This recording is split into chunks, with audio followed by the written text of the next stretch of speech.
Strange, but true stories. Tales from the light side, the dark side, and the other side. I'm Steve White. Have you ever been in a state of not being able to fully trust what's in front of you?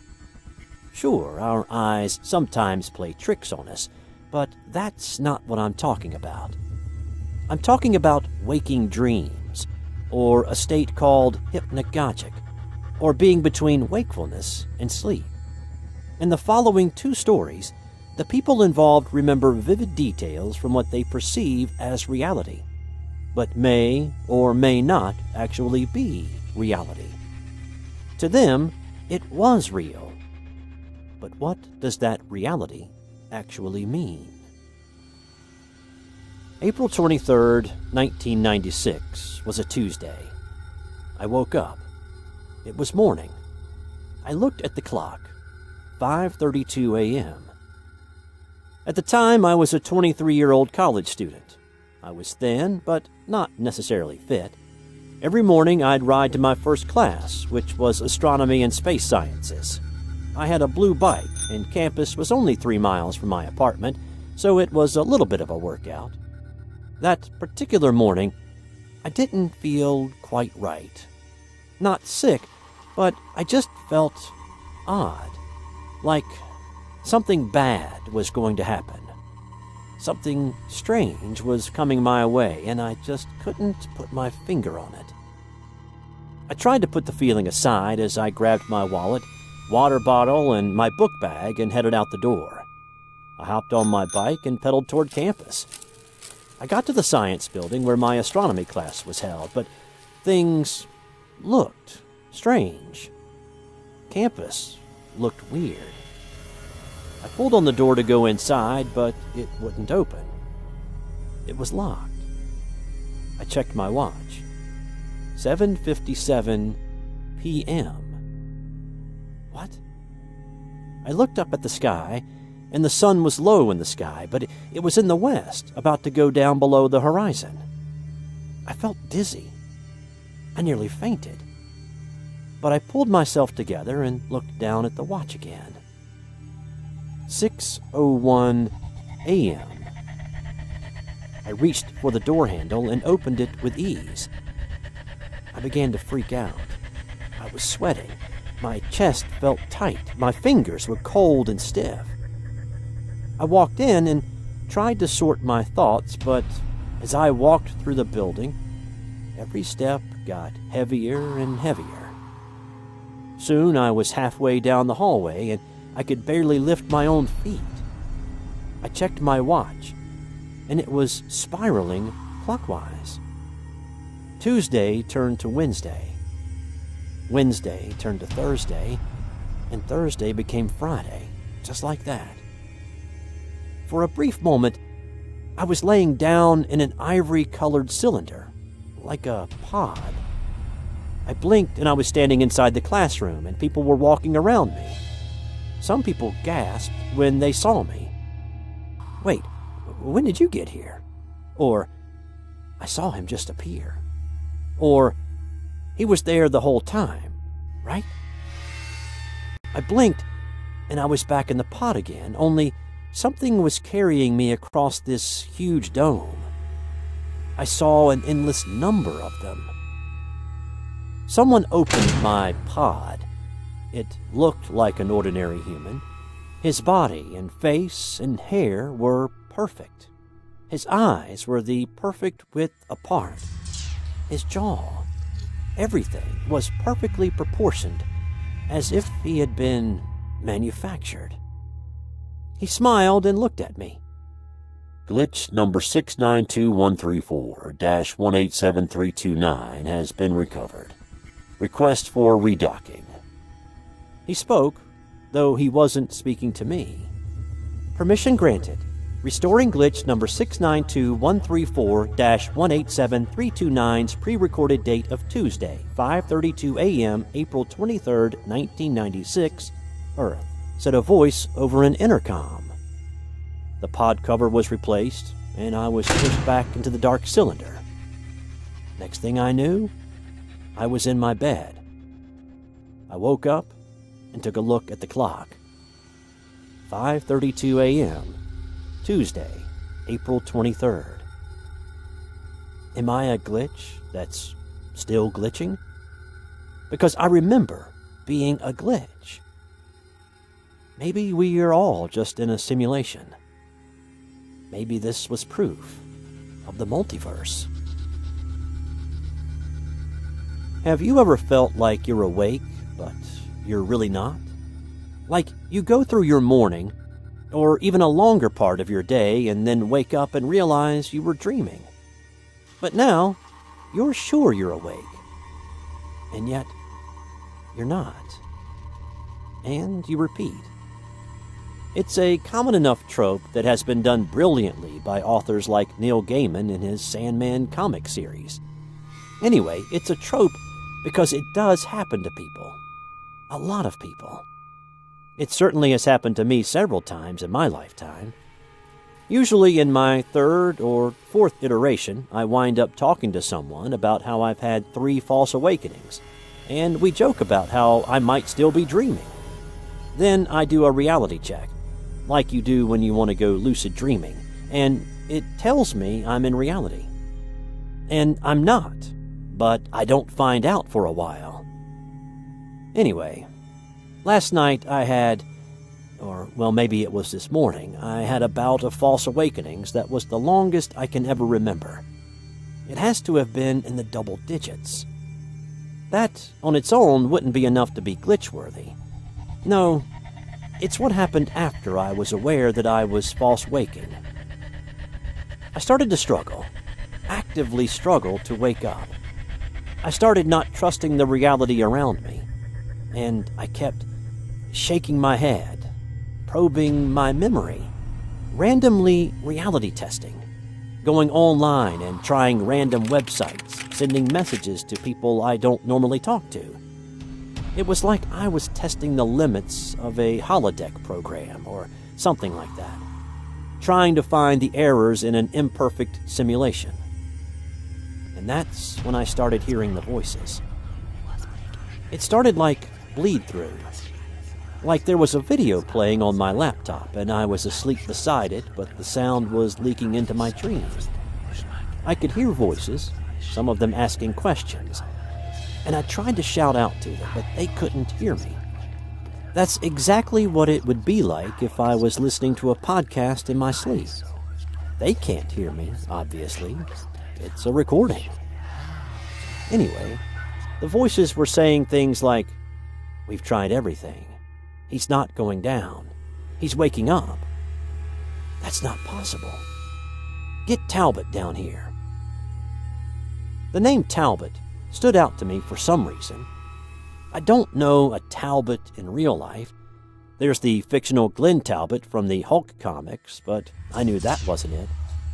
Anyway, I started to freak out, and the next false waking was not in my bedroom. It's dark. I'm on a gurney, or a trolley being wheeled somewhere, or maybe carried, and I can barely see. Things are very blurry. But there are people around me. Shapes. The words were coming from those shapes. I tried to sit up or move my limbs. No good. Then someone noticed I was awake, and they freaked out. And then blackness, and I was back in my bed and bedroom, waking up again. But there's a problem. It's like I'm lucid dreaming, but the dream hasn't coalesced into the hyper-vividness that lucid dreams usually have. The closest thing I can describe it as, it's like I was walking through a movie where they want to tell the viewer it's a dream. Perspective was off. Walls were blurry. The distance was an imperfect blur. I was scared, but I laughed out loud and said, "That's not even remotely convincing." And I picked up my laptop and flung it against the wall. My emotions were all over the place, terrified that I'd wake up and find my laptop smashed, or the blurriness would go away and I would be the crazy guy with a broken laptop. Instead, It was like pause in a video game. The laptop in the process of hitting the wall, frozen in midair. Then I'm back on the trolley/gurney. Except now it's mega bright, and there's a voice, a man's voice, saying a lot of words I don't know, but a few stick out. Simulation, interregnum, psychic. And then I hear slurred words coming out of my own mouth. Talbot, you son of a bitch. I can't remember ever calling someone a son of a bitch. My swearing is much more of the crude and wordy type. Son of a bitch isn't my go-to insult. Also, it didn't sound like my voice, slurred speech notwithstanding. I don't remember anything after that. I'm almost certain there was something to remember after that, but it's a blank. The next thing in my memory is waking up very slowly this morning and hitting snooze on my alarm. And then the morning's events came back to me very slowly. Looking around the room, I knew this was reality. I knew it. I couldn't believe any of the dreams ever fooled me for a second, because none of them had the quality of this. Reality. And yet I am compelled, for no rational reason I can explain, to shout and type in case someone, somehow, somewhere hears it. Talbot, get me out of here! This has been another strange but true stories. Have you ever had glitches or waking dreams in your life that you can't quite explain? We'd love to hear about them. Send your experience to strangebutTrueStories2@gmail.com. Tell us what you thought of these stories in the comments below. And if you like, tap the subscribe button. We continue to feel incredibly grateful for all the support from our subscribers. Thanks for watching this video. I'm Steve White. Until next time.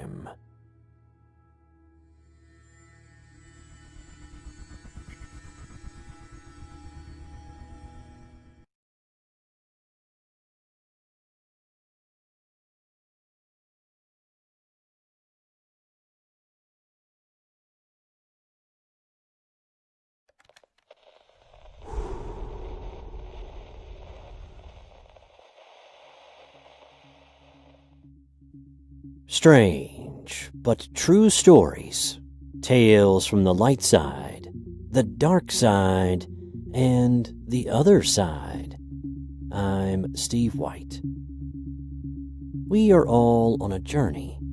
Some of us are on a fairly straight path, while others are taking the more circuitous route.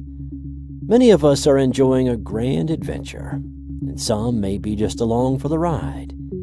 But most of us wonder what waits for us at the end. Is there something beyond this life? What will it be like if there is something on the other side? Will we see loved ones again that have gone before us?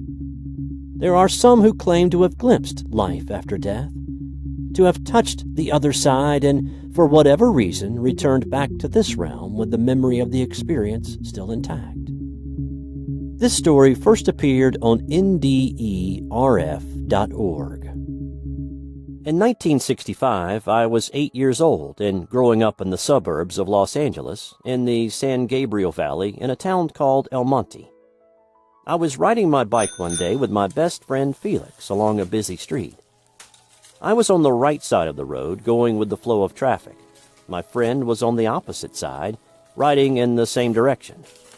I needed to cross the street to join him, so I looked over my shoulder to watch for oncoming cars. Because of the curve in the road, I couldn't see much more than 100 feet. The speed limit on this road was 40 miles per hour, but people often drove much faster than that, so I knew that I didn't have enough sight distance to safely cross. I realized that Felix would be able to see further than I could, so I called out to him. "Hey, see any cars coming?" He looked back, shook his head, and said, "All clear." I veered sharply to the left across. The last thing I remember was the sound of screeching tires, looking over my shoulder and seeing the front end of a 1962 Chevy Impala not more than 10 feet away. Blue-gray smoke was coming up from the sides as the brakes locked up the tires. The next thing I remember was the sensation of floating about 20 feet up in the air. I looked down and saw some kid lying in the middle of the road. He looked familiar. He was lying there spread-eagled. Left leg was at a funny angle. His clothes were ripped and bloody. He wasn't breathing. I felt a strange sense of calm and detachment, as if the horrible scene below me really wasn't important. I watched as several people ran up to the boy. One of them started breathing into his mouth. I could hear him speaking with two voices. That's odd, I thought to myself. I heard him say, "Call an ambulance! He's not breathing!" I could also hear him say, oh my God, don't die on me," at the same time. I realized that he was thinking this, not saying it. I could hear others thinking as well, yet I could make out everything they all were saying or thinking at the same time, and still being able to understand all of it. I watched this scene for what seemed like about a minute. Then I noticed a bright light shining above me. I looked up and saw light streaming out of what looked like a pinhole in the sky. The hole was slowly getting bigger. I could see that it distorted things around it like a lens bending light. The light was like mother of pearl in color, with streaks of blue, pink, green, and yellow gold. It was very beautiful and very bright, yet I could see it clearly, not like looking at the light from the sun, which can be uncomfortable. I started to hear a buzzing sound that quickly became very loud. As the sound increased, the hole above me got bigger, the light got brighter, and I felt myself being pulled up towards it. I felt as if I was being squeezed through an opening that was too small for me. The buzzing sound became a whooshing roar as I entered the hole, with a Doppler-like effect as I passed through it. The sensation was like speeding down a tunnel at light speed, not unlike the warp effect you see in movies. I wasn't alone in there either. I felt the presence of others, but I couldn't see them. I passed through some kind of dividing line, a barrier of sorts, hard to describe. I was surrounded by light. Misty shapes began to form as I looked around. At first, they were just moving swirls of light, but they soon took the shape of human forms. There were a lot of them around me. I heard soft whispering coming from them, like a crowd murmuring and talking among themselves. From this crowd, 3 shapes came forward and approached me. As they drew near, I could make them out better, as if they were slightly out of focus and my eyes were adjusting. They were tall and slender, wearing what looked like flowing robes. One of them had a beard. They all had long, shoulder-length hair. One of them spoke to me. "You're not supposed to be here yet. You have to go back. You know what you agreed to," he said. I told him that I didn't want to go back. I liked it here. It felt like home. I felt like they were amused by my response. "You must go back. You have work to do. We'll send you back soon." I looked around me at the crowd. I saw familiar faces. These were friends, family, enemies, people I had known before, but I couldn't remember from where or when. Some of them I knew I had known for a very long time, many lives, many places, many times. I flashed on visions from those lives and events. There was a continuity and connectedness about all of it, a sense of purpose and order that spanned the centuries. I looked back at the three people in front of me. These people were ancient. I don't know how I knew that, but I knew that they were old souls who watched over my group. We all had sprung from them, like children, each going their way yet connected to the source. I felt nothing like judgment of our actions from them. If anything, I felt a kind of amused benevolence from them, like parents watching their children playing. Even at the really bad things we did in our lives, there was no judgment. The one with the beard spoke to me. "You can ask questions. We will answer them, and you will remember. It is important that you do this." My first question was, "Is this heaven?" "It can be, if that's what you want. It can be hell as well, if that's what you believe. This reality is an extension of you, instantly realized and formed. You always create your own reality, no matter where you find yourself, for we are all co-creators." "Where is God? I don't see him," I asked. They became visibly amused, like they were snickering at my question under their breath. "How can you see that which you are yourself a part of? We are all expressions of God. When you see with your eyes, you see through the eyes of God, and he experiences reality through yours. When you speak to God, you speak to yourself. We are one and the same. There is no division or separation. You can no more see God than your hand can see you, for it is a part of you and functions because of you and for your purposes, as well as its own. There is no separation. Any that seems to exist is an illusion. The light that surrounds us here is God. It is our source of being and is given freely to all." Next question. "Why do I feel like this is home?" "Because it is home. All begin here and return here. It is the starting point for all journeys and lessons." A strange question. I still don't know why I asked it, but at the time it seemed relevant.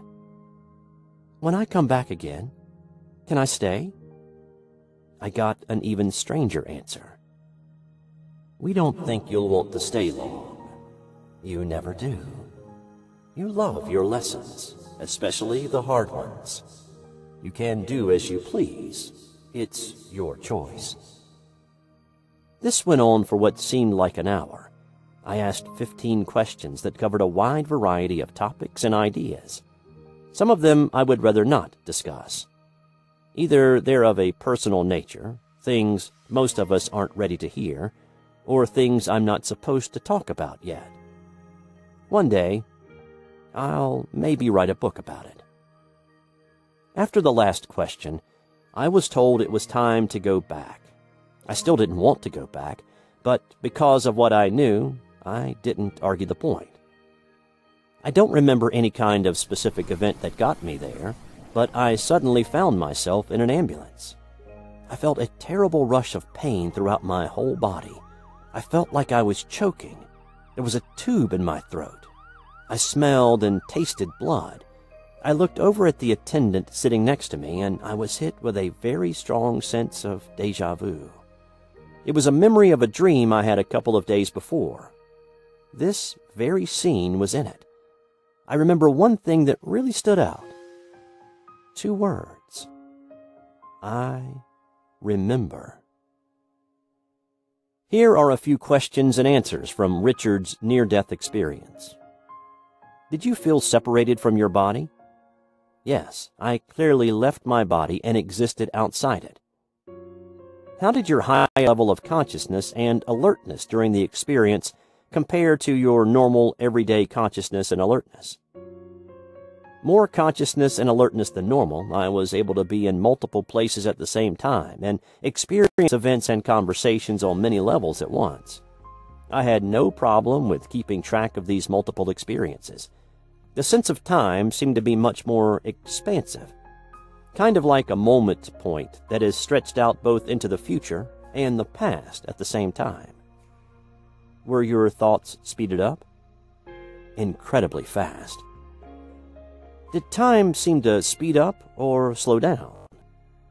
Everything seemed to be happening at once, or time stopped, or lost all meaning, as described in my narrative above. Time seemed to be stretched out. I like to use the term expansive because it seems better suited to the experience. Were your senses more vivid than usual? Incredibly more vivid. Did your vision differ in any way from normal? When I was floating above my body, I could see 360 degrees around me at the same time, but I only seemed to focus on a smaller visible area similar to my normal physical vision. People I saw below me appeared to have a kind of streakiness about them, kind of like being smeared when they moved. Colors seemed normal, no transparency noted. Did your hearing differ in any way from normal? During the OBE, none noted. During the events immediately afterward, when I was on the other side, I heard sounds inside my head as opposed to coming from outside like normal hearing. Did you feel a sense of harmony or unity with the universe? I felt united or one with the world. Did scenes from your past come back to you? My past flashed before me. Out of my control, I experienced life events from the past, but they didn't relate to my present life. I also experienced events from the future as well, both in this life and future lives. What was your religion prior to your experience? Liberal Lutheran. Have your religious practices changed since your experience? Yes. I no longer attend church. It is a waste of time and energy. God isn't interested in being worshipped. He's only interested in our experiences and our growth. What is your religion now? None. During your experience, did you gain special knowledge or information about your purpose? Yes. Everything is connected. There is no separation between us and what we describe as God. Was the experience difficult to express in words? Yes. Some elements of the experience are difficult to translate adequately into words. The feeling of experiencing multiple points of view and events simultaneously is one example. Do you have any psychic, non-ordinary, or other special gifts about your experience that you did not have before the experience? Yes. Very empathic. I can easily sense feelings and emotions in other people, even total strangers, when they are physically close to me. Those that I have a close emotional bond with, I can sense at very far distances. I also have many prophetic dreams about events in my life and global events. Have you ever shared this experience with others? Yes. The first time I related this experience, it was to the pastor of my church. He dismissed the experience outright and told me it must have been a dream. It was many years before I told anyone else. Most people I tell seem very skeptical. What did you believe about the reality of your experience shortly, days to weeks after it happened? Experience was definitely real. It happened. It was real. I fully remembered all of the events as I was told I would. I remember them all just as clearly to this day. Is there anything else that you would like to add about your experience? I'm looking forward to going back. This has been another strange but true story. To learn more about others who have had near-death experiences, check out the website nderf.org. Have you had a brush with death or even glimpsed the other side? Tell us your story. Send us an email to strangebutTrueStories2@gmail.com. Also, tell us what you thought of this story in the comments below, and subscribe if you haven't already. Thanks for watching this video. I'm Steve White. Until next time.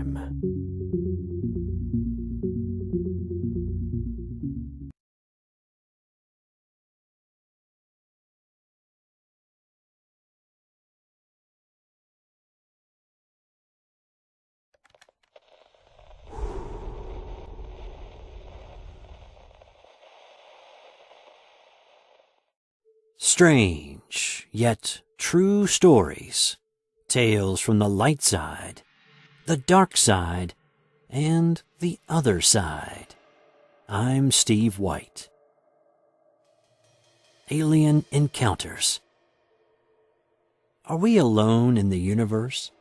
Every year, more than 5,000 people report seeing or being abducted by extraterrestrials. Despite the governments denying their existence, more and more people are reporting having run-ins with intelligent life not of this world. Here are 5 true submitted stories that might have you looking up at the stars. 1. This happened on July 21st, 2011. I was on my way home after spending the whole day in the town of Alice, Texas. I'm a construction worker, and I was looking at some possible jobs. I went to 3 homes that day. I talked to the owners to see what they wanted done and gave them an estimate. It was 6 o'clock in the evening when I started heading back to Beeville. But before I got on the main highway, I stopped at a restaurant and had some dinner along with a couple of beers. It was almost 8 when I started down the highway again. It was beginning to get dark, and as I drove, I went over the job numbers in my mind. One of them was very promising, with the potential of making a good profit. I called my partner on my phone and discussed the details of the jobs with him. I told him we'd get together tomorrow and hung up. I was halfway to Beeville when I noticed up ahead some moving white lights that were on the left side of the road. The area I was in gets very dark at night, and those dancing lights were the only thing visible against the black background, and there was no other traffic on the road besides myself. As I got closer, the lights started changing colors. They went from white to green, blue, and then red. When I was adjacent to the lights, I slowed down to get a better look. Then I stopped. I thought maybe it was another vehicle or something. The lights were bright and would move up and down, then move in a circular motion. I would say the lights were about a quarter-mile away, but it was hard to judge the distance in the dark. I started thinking about the stories and reports I've read about people who've seen UFOs, aliens, strange lights in the sky, and all that stuff, and began to conclude I might be having my own encounter. I turned off the engine, leaving my headlights on, and rolled down my window in an effort to hear any sound coming from the lights. I heard nothing. It was kind of spooky. The lights were zigzagging, going up and down, when suddenly they grouped together and became motionless, like they were aware of me. Slowly, they started to get brighter, and I realized they were coming toward me. I decided I'd had enough and started my truck, but soon as I did, my engine died. I tried starting it again, but it wouldn't start properly. The engine was sluggish. I turned off the headlights, thinking maybe that would help. Meanwhile, the lights turned into a gold color and were still getting brighter. I tried again to start the engine, and this time it did. Then, a startling thing happened. When I turned my headlights on, their beams started to bend toward the approaching lights. I kid you not, I've never seen the likes of that before. Is that even possible? I put it into drive and got the hell out of there. The beams straightened out as I punched it. I kept looking back in my mirror at the lights, and when they came in line with the highway, I saw the same effect of them getting brighter, which meant they were following me. Now I was scared. I was thinking, what are they? Are they some kind of aircraft or what? My speed was up to 80 miles per hour, and I was beginning to sweat like a dog. I looked in my mirror again, and now there was only one light, but that was a false impression because the lights were traveling in a single-file formation. They caught up and passed over me, one after the other, lighting up the interior of my truck in a golden hue. The lights went on down the highway ahead of me, reflecting their brightness off the ground. I slowed down and let them have the road. As I did, the lights made a left turn in that same single-file formation and headed toward the east. Again, my headlight beams started to bend in their direction. Simply amazing. The strange lights continued on their easterly path until they were obscured from my view by, I imagine, some hills. All this time, my headlight beams would start to bend, then straighten out, then start to bend again. Incredible. I didn't see the golden lights anymore for the remainder of my trip. I was very shaken by the whole experience, and I was so relieved when I finally reached home, let me tell you. 2. Alien Gray at Walmart. This took place on the weekend after Christmas 2014. It happened at Walmart in Washington, Missouri. It is absolutely true. I haven't told anyone but immediate family, but I feel that society should know that we have things that are trying to disguise themselves as one of us and be among us for whatever reason. My husband Charlie and I went shopping to get food for a big dinner I was having Sunday afternoon. We had all been sick over Christmas, so we postponed to the following weekend. We stepped into an aisle, and coming toward us was this person. I about died of shock when I saw it. It was about 5 foot 5 inches tall. It was pushing a cart with the tiniest little white hands with extremely long fingers. Its complexion was snow white. Its nose was just a little bitty bump, and its mouth was just a tiny little line, almost like a crease. Its eyes were incredibly large, almond-shaped, that stretched around the sides of its head. They were black and shiny like an insect's eyes. It was wearing a black, shiny wig that looked like a cheap nylon thing sitting on top its small head. Its neck was so small, about the thickness of my wrist. The neck went down into clothing that looked like it was hanging on a hanger. It was so thin. I don't mean thin like an anorexic girl, but thin like made of cardboard. I looked back at Charlie, who was right behind me, and he looked dumbfounded and sick. I looked around to see if any other customers were seeing what I was seeing. Of all those people in that aisle, there was only one lady who looked like she was going to wig out right there. She was pushing and shoving with her cart. She couldn't get out of there fast enough. The being passed me and appeared to go around the corner to the next aisle. I thought, well, I'm going to take another look and see if I'm seeing what I think I'm seeing. So I turned to follow, and this thing was gone. I'm telling you, it wasn't more than 2 seconds that I didn't have it in my sight. It was gone. I, of course, checked all surrounding aisles and found nothing. Charlie and I didn't say one word until we got into the car. I asked him what he thought it was, and he thought it was an alien. What else could it be? It wasn't ghostly or menacing or anything like that. My youngest daughter got her first job at Walmart the year before, and I'm telling you that place attracts the weirdest people. 3. While hunting jackrabbits in 1972, an aviation enthusiast spots 3 disc-shaped UFOs hovering over the trees. In 1972, I was 16 years old and living on a farm in Visalia, California. I used to come home from school, change my clothes, fill my pockets with 22 bullets, and go out hunting jackrabbits and squirrels. On this day, at about 4 o'clock in the afternoon on a warm spring day, I was walking along a road on the ranch that bordered a Thompson seedless grape vineyard. Something in my peripheral vision caught my eye, and I turned to see 3 flying discs just above the tops of the valley oak trees at the end of the vineyard. There were 3 of them, 2 close together and a third one trailing them. They were about 100 yards away from me at an elevation of 70 or 80 feet, traveling about 30 miles per hour. They were flat on the bottom with sides that sloped up at about a 50-degree angle. They appeared to be flat on top also, but I'm not sure because they were so close to me I couldn't really see the tops. They looked like dull stainless steel, and they were completely silent. I watched them for about 10 seconds. When they reached the end of the vineyard, they suddenly accelerated, and all I saw was a red blur in the sky, and they were gone. My father was an anti-aircraft gunner in World War II and an aviation enthusiast. We used to park at the airport and watch planes land when I was little.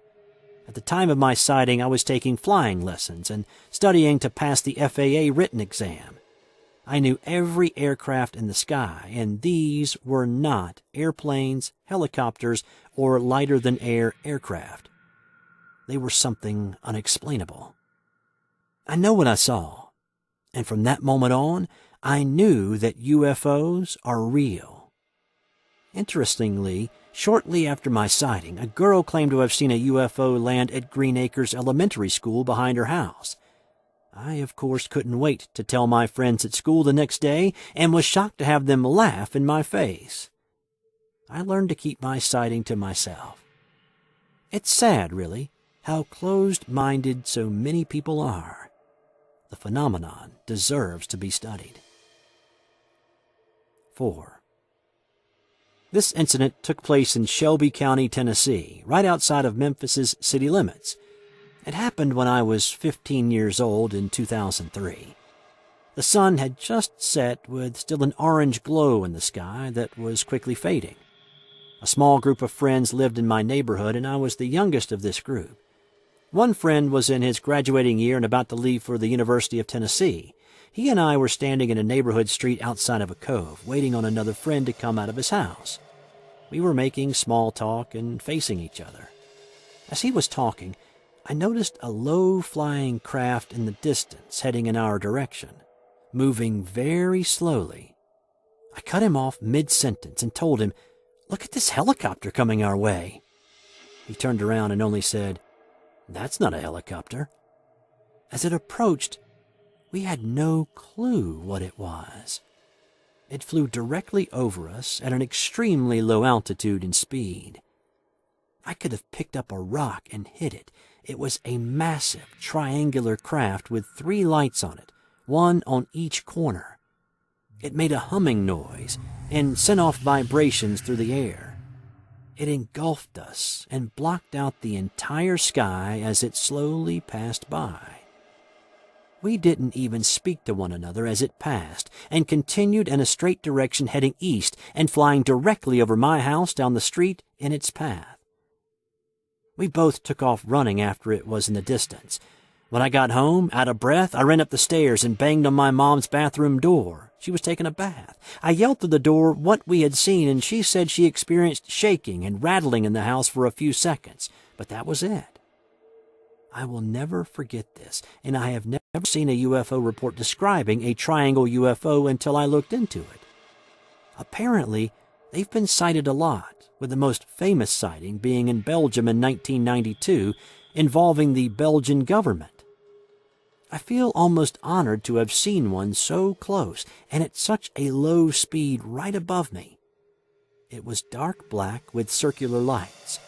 The whole next day, local radio stations were getting calls coming in from people who had seen the same craft near my vicinity on Highway 64 near Houston Levee Road. I'm now 27 and have seen one other craft when I was about 23. This craft was a huge cigar-shaped ship at a very high altitude and at a high rate of speed. Interesting about the cigar-shaped one was it had to be gigantic from the glance I got. I mean, absolutely enormous. The triangle UFO was amazing and breathtaking. I never discredit UFO stories anymore. 5. I've seen UFOs and strange lights, and these incidents were reported. I was chased by a UFO, or at least followed. I had traveled some very remote roads in Nevada just to see what this seemingly empty desert was like. While driving, I saw an unusual dark round building on the other side of a small hill. I drove a while and saw mostly hills and tundra. Suddenly, I looked up and saw a dark, flat UFO that seemed to have me under surveillance. On the way back, I thought I heard something above me, and it seemed the UFO was just above the small compact car I was driving. When I reached the city, the UFO abruptly turned and left. Sometimes I seem to have flashbacks of an abduction. About 10 years ago, I had seen an unusual aircraft I reported as a UFO because I never saw something like it and thought it was unclassified or not defined. It made no noise and was a dark gray color, almost black. Recent cattle mutilation reports seem to describe similar UFOs. One evening, while driving home after the midnight work shift from a local gas station, it was raining. I was making a left turn, and suddenly from my right, a man in dark clothing with a gold amulet on his neck came running toward me as though he was in flight. He resembled a local priest. To my left was parked a black car, unnoticeably obscured by the darkness of a rainy evening. Around the car were these men dressed in black suits. We made direct eye contact from that distance. I thought I lost my soul and simply kept driving. Later one evening in San Francisco's Lombard district, I was standing outside a spy store where I was browsing. A man who spoke with an eerie voice, standing about 6 feet tall and large, said he was with the government and wanted to know about the UFO. He showed me a badge. I told him. He then asked that I never mention this incident to anybody. I knew why he said this. I knew who he was. I followed his car with my eyes and saw another man with him. They drove south. This has been 5 true stories of alien contact. Is it fact or fiction? Imagination or reality? I'll let you decide. I'm Steve White. Until next time.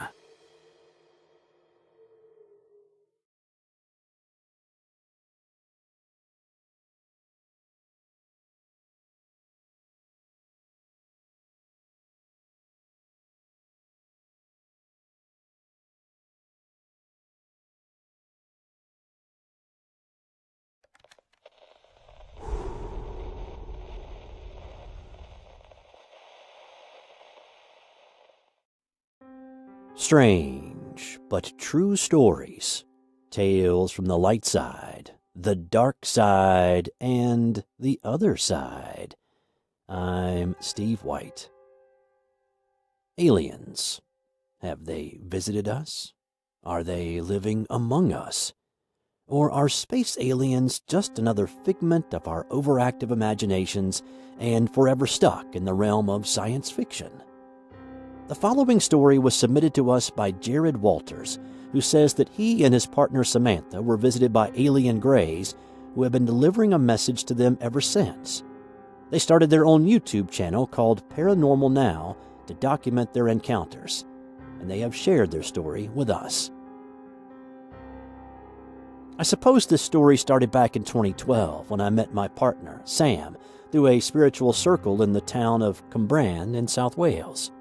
We connected instantly and knew we were going to share the rest of our lives together. We had a strong interest in the paranormal, psychic, and spiritual topics, and within weeks of being together, we're already setting up our first business working as psychic mediums in and around Cardiff. For the first year, we kind of lived between my rented house in Cardiff and my mother's house 30 miles north of the city. It was about 9 months after we got together that we finally found our first home. A small but comfortable terraced house just a street away from my mother's house, the house I grew up in. It was strange moving back to this old area, as I had been in the city for some time now. Life was a lot more quiet and peaceful here, and I felt relaxed about everything. One night, about 3 weeks after moving into our new home, I awoke to see an apparition in the doorway of my bedroom. Having worked as a psychic for over a year now, and having psychic and paranormal experiences all my life, I am used to seeing spirits. This, however, was different. Normally, an apparition will only last a few seconds. This apparition, however, was standing in my doorway, looking at me, and I was looking at it. It was around 7 feet tall, with parts of its body in flux. But when it stepped into view, it looked very much like a tall, gray alien. Now, to be honest with you, back then I had no affinity with ufology. I was interested in ghosts and spirits, sure, but space aliens were a little bit out of my comfort zone. I woke Sam and asked her if she could see the being. She shockingly replied she could, and drew my attention to another one on the opposite side of the room. I had been so transfixed on the first one that I hadn't seen the second one. Sam was close enough to touch the second being, so she put her arm out. Her arm passed through the ghostly figure, but could feel a static. Both beings approached the bed and sat at the bottom to speak to us. It felt very much like it does when I'm talking to a spirit, almost telepathic. Rather than hearing the words, you can actually feel them. They mentioned that they did not understand humans, and especially human emotions. They gave us an example of a baby crying on a bus, where most humans would get irritated by the noise and yet not spare a thought for the child who was in pain. Then they dissipated and were gone, just like that. We did notice they left a dusty residue on the surrounding furniture. The next night, Sam awoke distraught after having a strange dream experience where she was aboard a spacecraft. She was quite shaken by the experience, and at the time I did not know what to do. However, because of our mutual interest, it was not uncommon for Sam and I to experiment with different guided meditations and visualization exercises, along with going into trance-like states. So, as we did this, she mentioned something that had been coming up over the past year or so. The Ancient Ones, Guardians, and Builders, but also mentioned trespassers in the house. Over the course of the next week, we found that we did indeed have something negative in the house, as we were experiencing a wide array of paranormal phenomena. Things would move in the house of their own accord. We had the continued smell of burning sulfur. Sam and I were becoming more argumentative, plagued by negative thoughts and emotions, which were very out of character for us both. We had no idea of where this activity was coming from. Realizing we were out of our depth here, we reached out for help. We called in an old friend who was a bit of an expert when it comes to negative energies and entities, who helped us a great deal, recommending we use salt, onions, sage, and other techniques to cleanse our home, which we did, and it worked for a while. However, he could not offer an explanation as to the beings we saw in our bedroom and the strange experience of which Sam had. So we also reached out to a local paranormal investigator by the name of Richard Oliver. We had met Richard about 6 months prior at a recruitment day for his paranormal team, and he had helped us with a client previously. Richard had several experiences with these creatures when he was developing his psychic abilities at a nearby spiritualist church a few years prior, where he would find himself in front of a council of beings called the Council of 12. They would test him by offering different experiences to see his reactions. Many in the church would comment that when he went into meditation, he was exhibiting a trance-like state. It was comforting to know that we were not alone in these experiences, but we would come to know that there was a much deeper connection here. And through this experience, Richard, Sam, and I have been guided to work together through a series of synchronistic events. However, at this point, one of the things Richard advised me to do was to document as much as possible.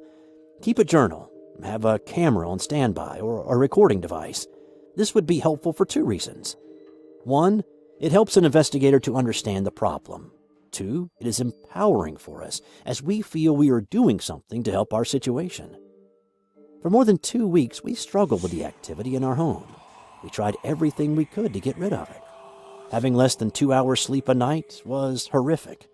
We were frustrated, so we tried something different. We went out to the garden to see if we could bring through any information ourselves through trance. Sam went into a trance-like state and brought through her spirit guide, who told us that we were missing one vital ingredient: the belief that we are stronger than the entities that were in our home. She explained during the session that the entities were incubus and succubus, and this is why we were being played against each other. And we had to go in and cleanse the house with everything we had, but this time, believe in it. So we did, and it worked. But it didn't explain the experience we had with the alien beings. About a month and a half later, we met with Richard, who was now becoming a close and trusted friend, and decided to undertake a spirit board session. Our interest in the paranormal had peaked, and we wanted to help others that have similar issues in their home. Richard presented a very real opportunity to do this through the group he runs, and was pleased to show us the ropes, as it were. I don't really condone spirit boards, and you should never do one without knowing what you are getting into. I recorded the session and listened back afterwards to find several EVPs on the recording.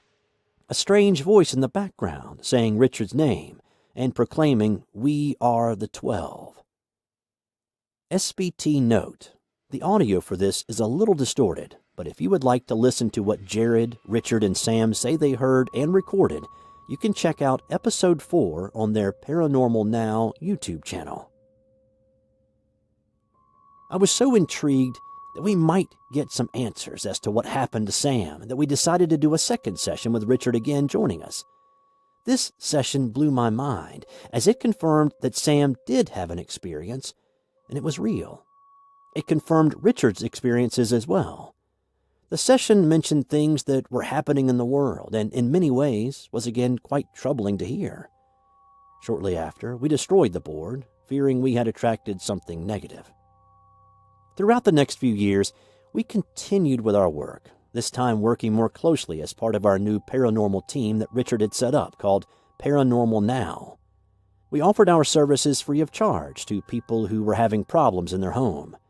I was glad to do it. Not only did it present an opportunity to give back the help that we had been given, but it also gave us an opportunity to study the phenomena. For us, it was a win-win situation. Over the years, we gradually learned more techniques and worked with better equipment, with a dedicated team of about 6 people, some believers, some not so much, but all fascinated by the paranormal. Our cases would usually take the same format. One of us, who happens to be the point of contact, would take down the information we were given about the activity. We would then only give the location to the rest of the team. A medium would then go into the house and see what they could pick up, not being otherwise informed of the activity. We would also conduct several tests to find out what we were dealing with, including testing the EMF frequencies in the home, looking for any ways of debunking the phenomena, as this should always be the first rule of thumb to find natural explanations, and using a device known as a ghost box. Our typical investigation consisted of using multiple tools to validate the experiences. The idea is that the device scans an audio source, usually a form of radio, and the idea is that the spirit can manipulate the audio or the radio to give a response. We have had names, places, and even conversations with spirits using these devices. I suppose the best way to explain it is, you're trying to generate an EVP in real time. In May of 2017, Richard and I, along with a third member of our team, Martin, decided to try an experiment live on YouTube to see if the devices could pick up information on the people watching, along with other forms of paranormal-type experimentation. Sam was also part of these, but decided not to appear on camera and ensure everything was working behind the scenes. We used a wide range of devices that work in different ways, from physical devices such as hacked radios that have been physically modified so that they continuously sweep frequencies, to digital apps that are supposed to help one communicate with ghosts, spirits, or whatever else may be out there. Sometimes you don't hear all the responses in real time. Actually, you probably will only hear about 20% depending on the device used.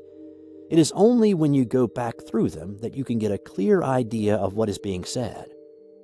We have done 10 of these sessions now, one in front of a live audience of 35 people, and on at least 8 of the experiments, we have been getting profound responses from beings that confirmed they are the Council of 12, and beings from their number were trying to warn us on that night back in 2013, and also confirm Richard's experiences as well.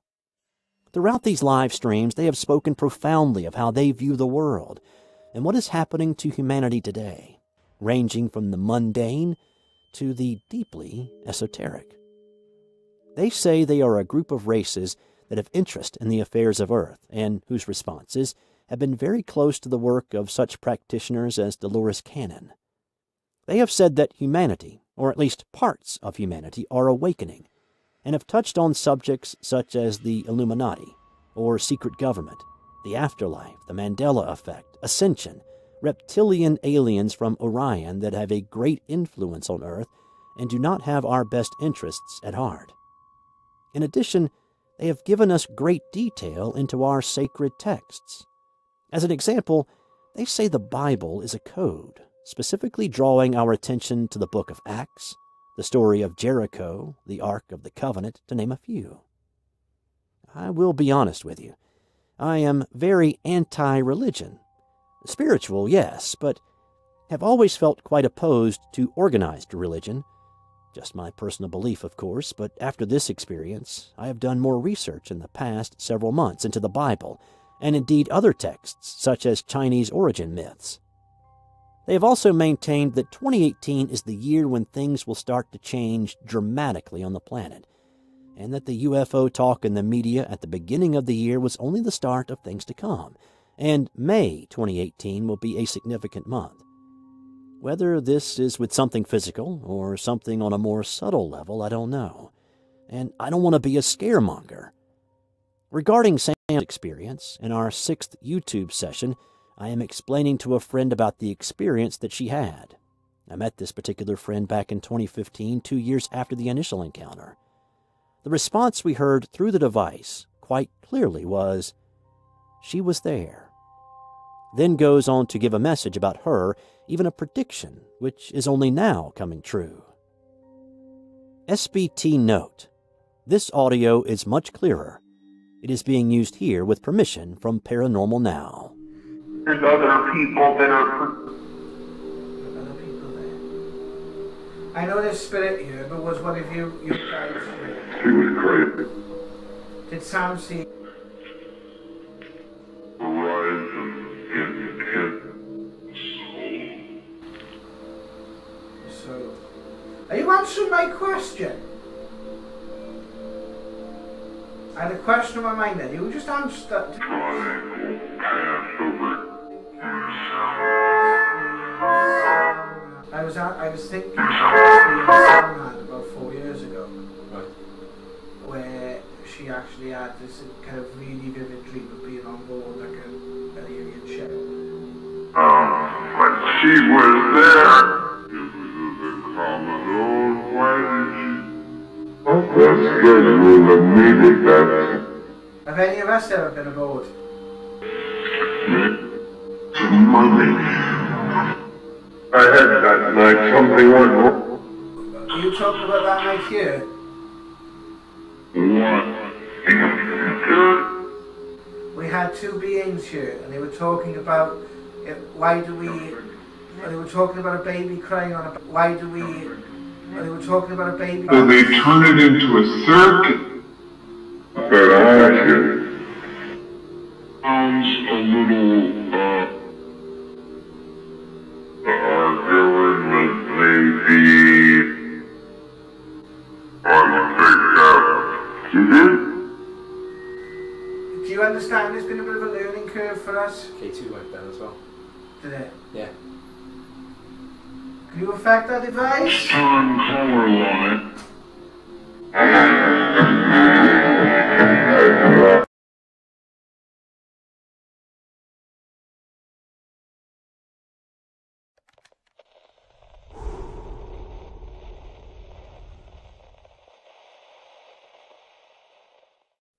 Strange, yet true stories.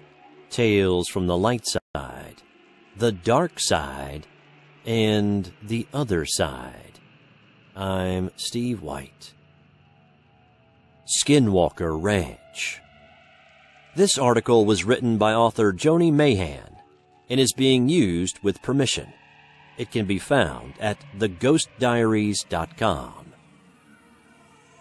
Sherman Ranch, or as it's more commonly known, Skinwalker Ranch, is hands down one of the most mysterious places on Earth, crossing over into nearly every category of the paranormal world. Where else could UFO sightings be linked with poltergeist-like activity, interdimensional portals, shape-shifting humanoids, and mutant wolf encounters? Located in the Erie Uinta Basin of northeastern Utah and surrounded on three sides by mountains and cliffs, Skinwalker Ranch has been the source of thousands of UFO-type sightings and strange encounters reported by intrepid journalists who have dared to trespass on this private property. The general consensus is that some kind of above top-secret paranormal experimentation has been taking place there. But to truly understand how creepy and mysterious Skinwalker Ranch is, you have to know the history and the context. Some people have attributed the phenomena to the original Navajo legend of the Skinwalker. By definition, a skinwalker is a person, usually of Native American origin, who has the ability to transform into an animal of their choice. In the Navajo culture, skinwalkers can assume different forms based on their need. If they wanted to fly, they could be a bird, then transform into a wolf when they reach their destination. Due to their inhuman bursts of speed, they are nearly impossible to catch and can only be killed if they are mortally injured in the neck region. Skinwalkers are often lurkers, standing outside windows or approaching people on lonely highways. They can read minds to know what scares people and then use that information to instill fear and control their victims. The legend of the Skinwalker in the Uinta Basin area reportedly started in the 1800s, when European colonists began moving further west, pushing out the Native American tribes who had resided there for more than 1,000 years. During the Civil War, some Ute members allegedly took orders from Kit Carson in the battle against the Navajo, resulting in a curse on the land. Some believe a Skinwalker was created in the process, and that it still lives in the heart of the basin in a place called Shadow Canyon. Local tribe members avoid the area at all costs for fear of angering it. An interdimensional doorway? Shaman healer Michael Robichaud feels there's even more to the Uinta Basin area than the legends suggest. He believes the area might be an interdimensional doorway to another realm. I think it's a portal, but also has the spiritual basis of Native American rituals of an ancient origin that may be so old that even tribal elders don't even have the whole story of such an active place. It may be where the past meets the future, he said. What started out as a local legend would quickly gain national exposure, opening up a sea of interest and speculation. It would soon become perhaps the most thoroughly researched paranormal hotspot in the world, while providing its fair share of controversies and conspiracy theories in the process. In 1994, Terry and Gwen Sherman started the ball rolling when they purchased a 480-acre ranch in the Basin area. It was a beautiful parcel of land with a picturesque ridge in the background, framing the rugged terrain, meandering stream, and a fringe of boxwood trees on the property. They hoped to realize their dreams of starting a cattle ranch, breeding top-quality animals while raising their 2 children in the scenic surroundings. Initially, the Shermans were curious about why such a beautiful ranch had sat unoccupied for 7 years. They got their answer shortly after moving in. The oddities began piling up, one by one. They found heavy iron stakes with metal chains at each end of the house, as though someone had chained up large animals to guard the doors. Padlocks were bolted onto many of the doors inside and out, suggesting that previous occupants were concerned for their safety. None of it made any sense to the new ranch owners, but they shrugged it off without giving it much thought. that would change soon enough. The day they moved their belongings into the small ranch cabin, they received their first dose of reality. A large wolf approached them as they stood outside with Terry's father, Ed. It was larger than any wolf the couple had ever seen, possibly weighing as much as 200 pounds. Both Terry and his father were over 6 feet tall, and the wolf was easily chest height on both of them. Nothing about the wolf suggested hostility. It acted like a lost pet, eager for attention. While they were initially leery of the animal, primarily due to its size, their concerns fell away quickly as the massive animal began brushing up against the two men, smelling strongly of wet dog.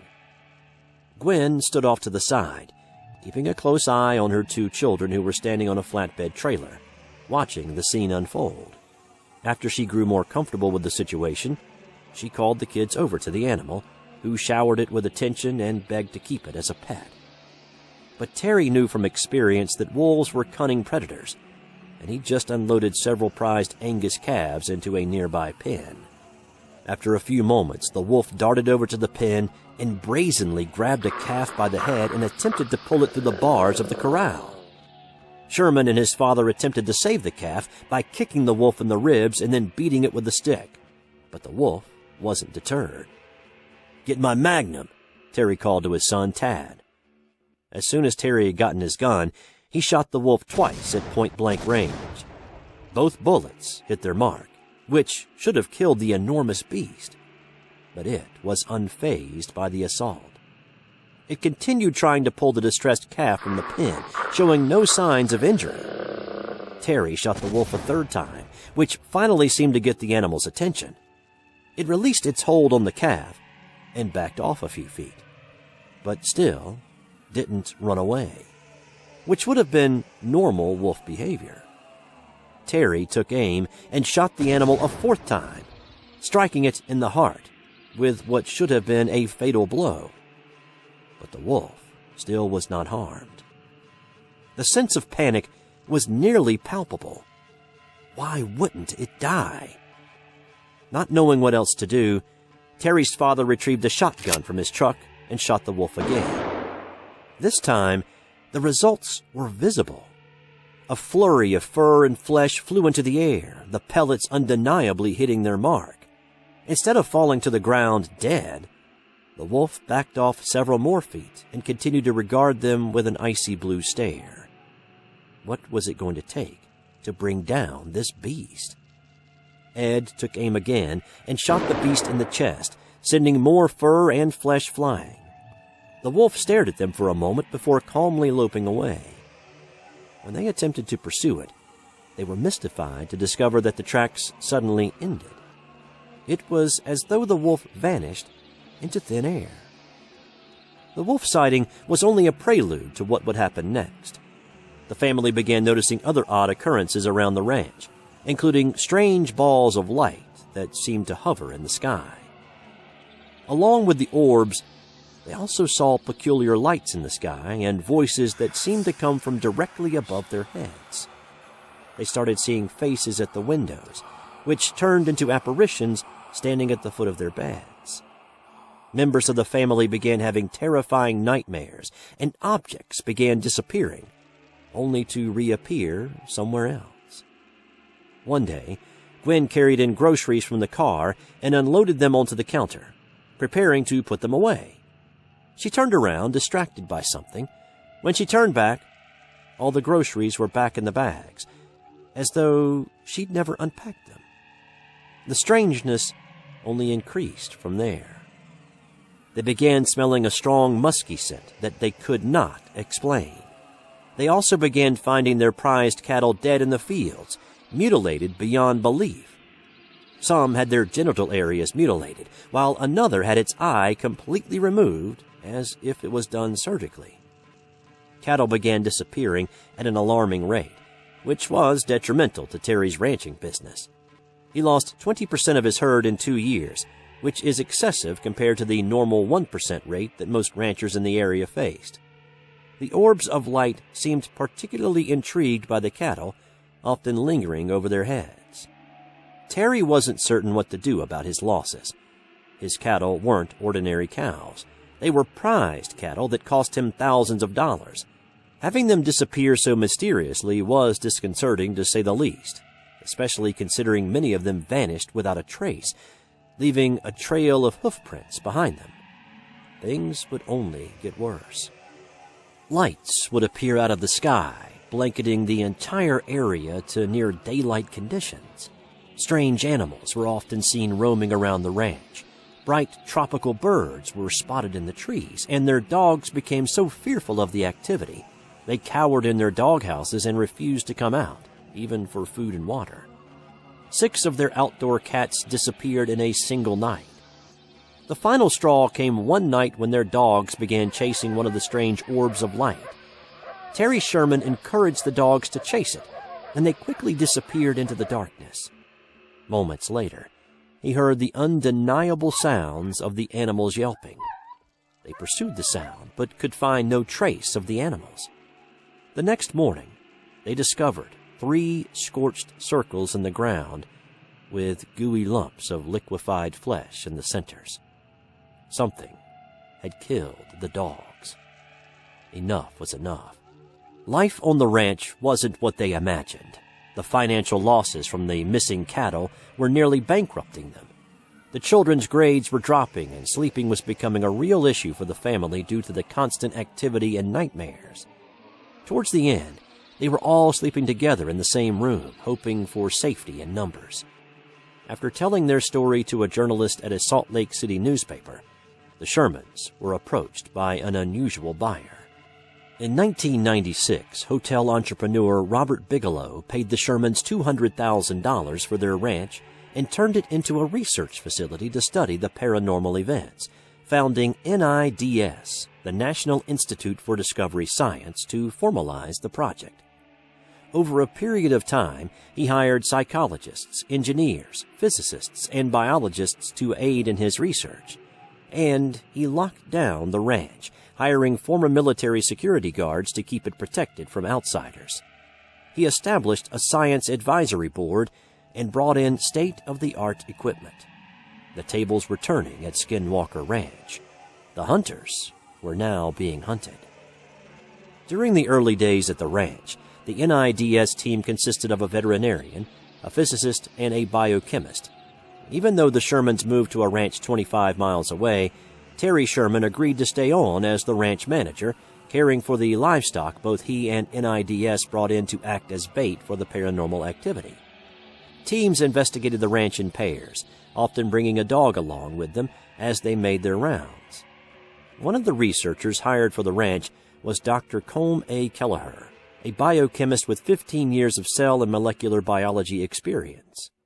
Kelleher became the deputy administrator of NIDS and, among other things, documented the events that transpired at the ranch. The team's veterinarian inspected the cattle, finding no outward cause of death. The bodies were too far along in their decomposition for any further analysis to be done, so they tucked the information away, hoping it would make more sense later. George Knapp, a respected journalist who was known for his work on another UFO story that brought him both fame and disdain from his fellow journalists, joined the team. Never before had so many resources been provided for the sake of paranormal research. He was anxious to see what they would uncover. Soon after arriving on the ranch, Knapp had his first experience with the glowing orb lights. 2 groups were stationed in different areas of the ranch to watch for activity. As Knapp's group waited for something to happen, they saw a bright yellow orb of light shoot out from behind the ridge. It moved silently but swiftly, at the speed of a jet airplane. To their amazement, it circled in a perfect 360-degree loop before shooting back across the ridge. The event happened so unexpectedly, the only photos they were able to capture didn't properly document the event. They would have to settle for the personal experience. It wasn't until January of 1997 that activity at the Skinwalker Ranch began to majorly escalate. Terry Sherman called with news of more activity. This time, instead of mysterious orbs, more cows were being mutilated. In the midst of an intense snowstorm, with temperatures plummeting to minus 30 degrees, 3 calves were found with odd wounds on their ears and eyes. 2 of the calves had circular spots cut out of their eyelids, while the 3rd calf's ear had been shredded, as if cut with scissors. The veterinarian called to inspect them found the injuries to be strange, especially considering they occurred during the midst of a major snowstorm. Typically, natural predators such as coyotes and wolves such dire weather conditions.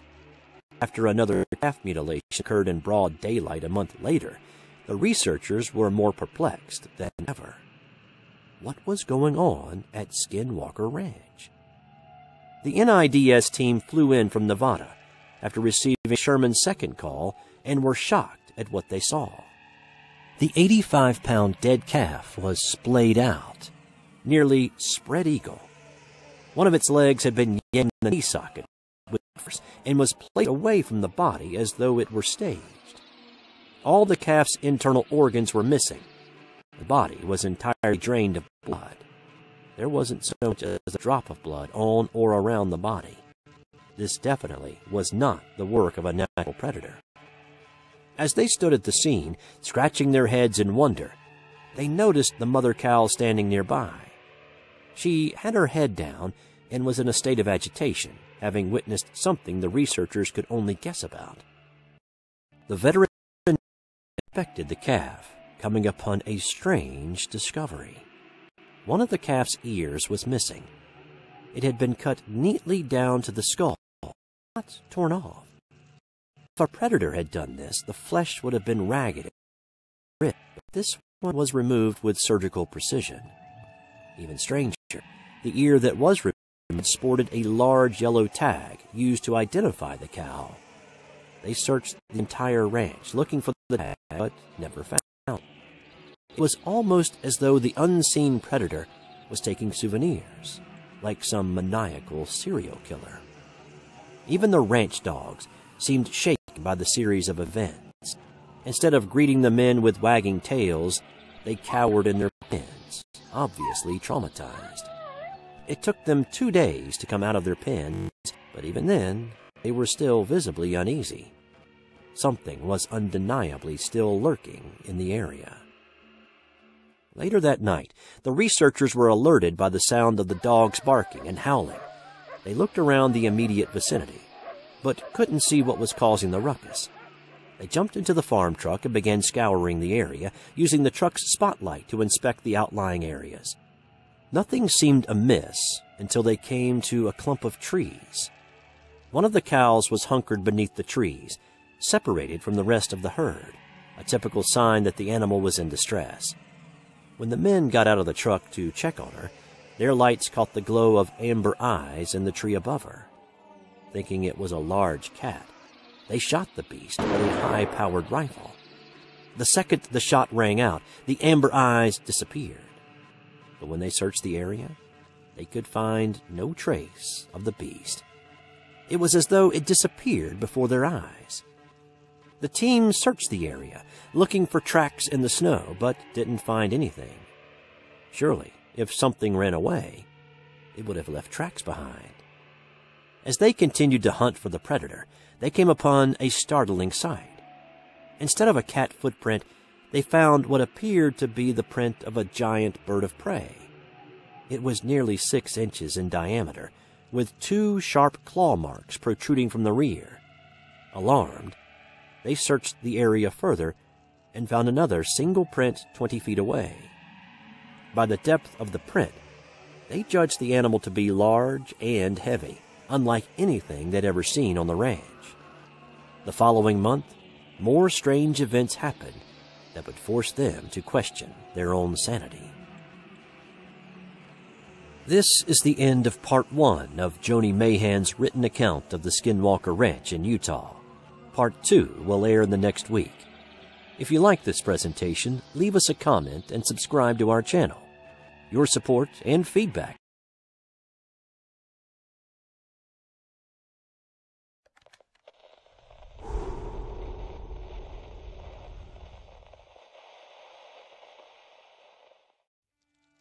strange, yet true stories. Tales from the light side, the dark side, and the other side. I'm Steve White. Skinwalker Ranch. This is part 2 of Joni Mayhan's written account of the Sherman Ranch, better known as Skinwalker Ranch. This article is being used with permission and can be found at theghostdiaries.com. The following month, more strange events happened that would force them to question their own sanity. 4 of Terry's prized bulls disappeared from their pen. The disappearance was strange on several levels. Anyone who understands bull behavior knows that bulls aren't easily maneuvered like prized ponies. Moving them from one area to another typically requires time and planning. Having them disappear in the blink of an eye, in broad daylight, was incomprehensible. They looked everywhere but couldn't find them. As a last resort, Terry checked the small cattle trailer that was near the fence and was shocked to find the 4 bulls tightly loaded inside. Even more concerning was the fact that the trailer was still locked, with wire wrapped tightly around the clasp. Thick cobwebs bracketed the edges of the doorway as well. Whatever had moved the cattle into the trailer had done so without using the door. When they opened the doors, the bulls seemingly woke up from a trance state and assumed a high level of agitation, bashing against the sides of the trailer and each other in their attempts to get out. Terry wasn't sure what to make of it. Loading one of the bulls into the trailer would have been difficult, but loading all 4 was impossible, especially considering the size of the space. Keeping them there quietly until someone happened upon them went beyond the realm of believability. Once they unloaded the bulls, they inspected the corral with their equipment. To their amazement, they discovered that the bars of the corral were highly magnetized. The readings were especially high near the area where the trailer butted against the fence. What would cause the bars to become magnetized? They couldn't understand it. They continued to check the levels, watching them drop steadily for 48 hours until they reached a 0 reading. The magnetic mystery continued for several more days as they randomly picked up strong readings around the ranch. Interestingly enough, the high levels of magnetism seemed to be affecting the animals on the ranch as well. When the researchers saw a high reading, the cows and dogs were often reacting as though they were seeing something the humans couldn't detect. Using this information, they decided to watch the dogs more carefully. They constructed several pens around the property and built platforms where they could observe the activity. Almost immediately, strange things began happening to the pens themselves. Padlocks would disappear, and gates would open on their own accord, with no explanation regarding how it happened. UFOs and entities at Skinwalker Ranch. What is really going on? Retired school teacher and local UFO expert Joe Jr. Hicks has documented over 400 UFO sightings in the area after witnessing a craft pass over the school where he taught. The UFO activity really started getting intense in the early 50s, he said. There were cases where the whole school and all the teachers saw these things hovering over the town in broad daylight. In the 60s and 70s, we probably had more UFO sightings than any place in the world, Hicks said in an article published by George Knapp in the Las Vegas Mercury. The strange orbs of light have continued to plague the ranch as well. The lights appear out of nowhere, radiating with an intense glow and possessing a sort of responsive intelligence no one can pinpoint. At times, the lights appear to chase the cattle and even threaten the human occupants of the ranch if they attempt to come close. The activity doesn't fit any of the known patterns of UFO sightings. Typically, the UFOs appear high in the sky, shying away from human contact, but these orbs were afraid of nothing. Like the other phenomena at Skinwalker Ranch, capturing them on film has proven difficult to nearly impossible. Every time the NIDS team attempted to film them, the photos would come out blurry and unremarkable. By August of 1997, the light anomaly phenomenon became even stranger, with several orbs appearing at the same time, zipping around the fields. Even though they set up cameras on poles around the ranch, they weren't able to catch much of the activity on film. Whatever was plaguing the ranch refused to be recorded. One night, while the NIDS team was observing the ranch from atop a bluff, they noticed a faint yellow light appear 150 feet away from them. One of the researchers grabbed a pair of binoculars, watching in stunned silence as the yellow light grew larger and transformed into a tunnel. "Something's in the tunnel," the man with the binoculars said, clearly in a panic. As he watched, a large, black, faceless humanoid lumbered out of the tunnel and walked away. The yellow light then slowly faded until it was completely gone. As the researchers tried to make sense of what they had just witnessed, they came to the horrific realization that whatever had climbed out of the tunnel was now sharing the darkness with them. They spent the rest of the night and most of the next day searching for footprints or signs of the creature's presence, but came up empty once again. The activity continued well into 1999. They still saw the strange orb lights, but still couldn't fully capture them on camera. The researchers began finding the cameras dismantled or missing altogether. The entities were not only elusive, but were also knowledgeable about our technology as well. According to one NIDS researcher, it isn't as simple as saying that ETs or flying saucers are doing it. It's some kind of consciousness, but it's always something new and different, something non-repeatable. It's reactive to people and equipment, and we set up the ranch to be a proving ground for the scientific method, but science doesn't seem amenable to the solution of these kinds of problems. Terry and Gwen were leaving the ranch one day to head back to their new ranch when they saw something dart across the field where they kept several horses. Thinking it was a dog attacking one of the horses, Terry stopped the truck and jumped out, only to realize the strange beast wasn't a dog at all. It was unlike anything the rancher had ever seen. It looked like a brownish-red hyena with a large, bushy tail. As the creature saw him coming, it retreated up a slope and disappeared into thin air, leaving no tracks behind. When Terry came back to check on the horses, he was horrified to see that both horses had bloody claw marks on their hocks. While it was proof the horses were attacked, it wasn't the proof the NIDS team was looking for. So far, nearly everything they'd witnessed couldn't be documented. One NIDS scientist has claimed to have discovered rods made from element 115, which does not originate on Earth. This man goes on to claim that he had worked at Area 51 on a reverse engineering project where they had accumulated 300 pounds of this material. More creepy eyewitness encounters at Skinwalker Ranch. In August 1977, Jay Barker and a group of friends and family hiked the high Uinta Mountains, hoping to catch fish in the Cooper Basin. After having dismal results, he suggested they climb the ridge and go down to Fish Lake, a place he'd had success fishing before. As they climbed the ridge, he looked down and saw something that was black and white. Initially, he thought it was an elk, but as he watched it stand upright, he realized he was looking at a bipedal creature. It had a black body, but had white hair on the back of its neck. As it walked around the pond, they could see it swinging its arms and walking upright on two legs. It was just enormous, a huge creature with lots of weight to it and mass, he says on the YouTube video of his experience. They observed the creature for approximately 3 minutes as it made its way around the pond. One of the UFO enthusiasts drawn to the area was Ryan Skinner, a native of Wisconsin. Ryan began investigating the ranch in 2007 after having a terrifying encounter in the Uinta Basin. In his book, Skinwalker Ranch, Path of the Skinwalker, he documented his forays into the basin.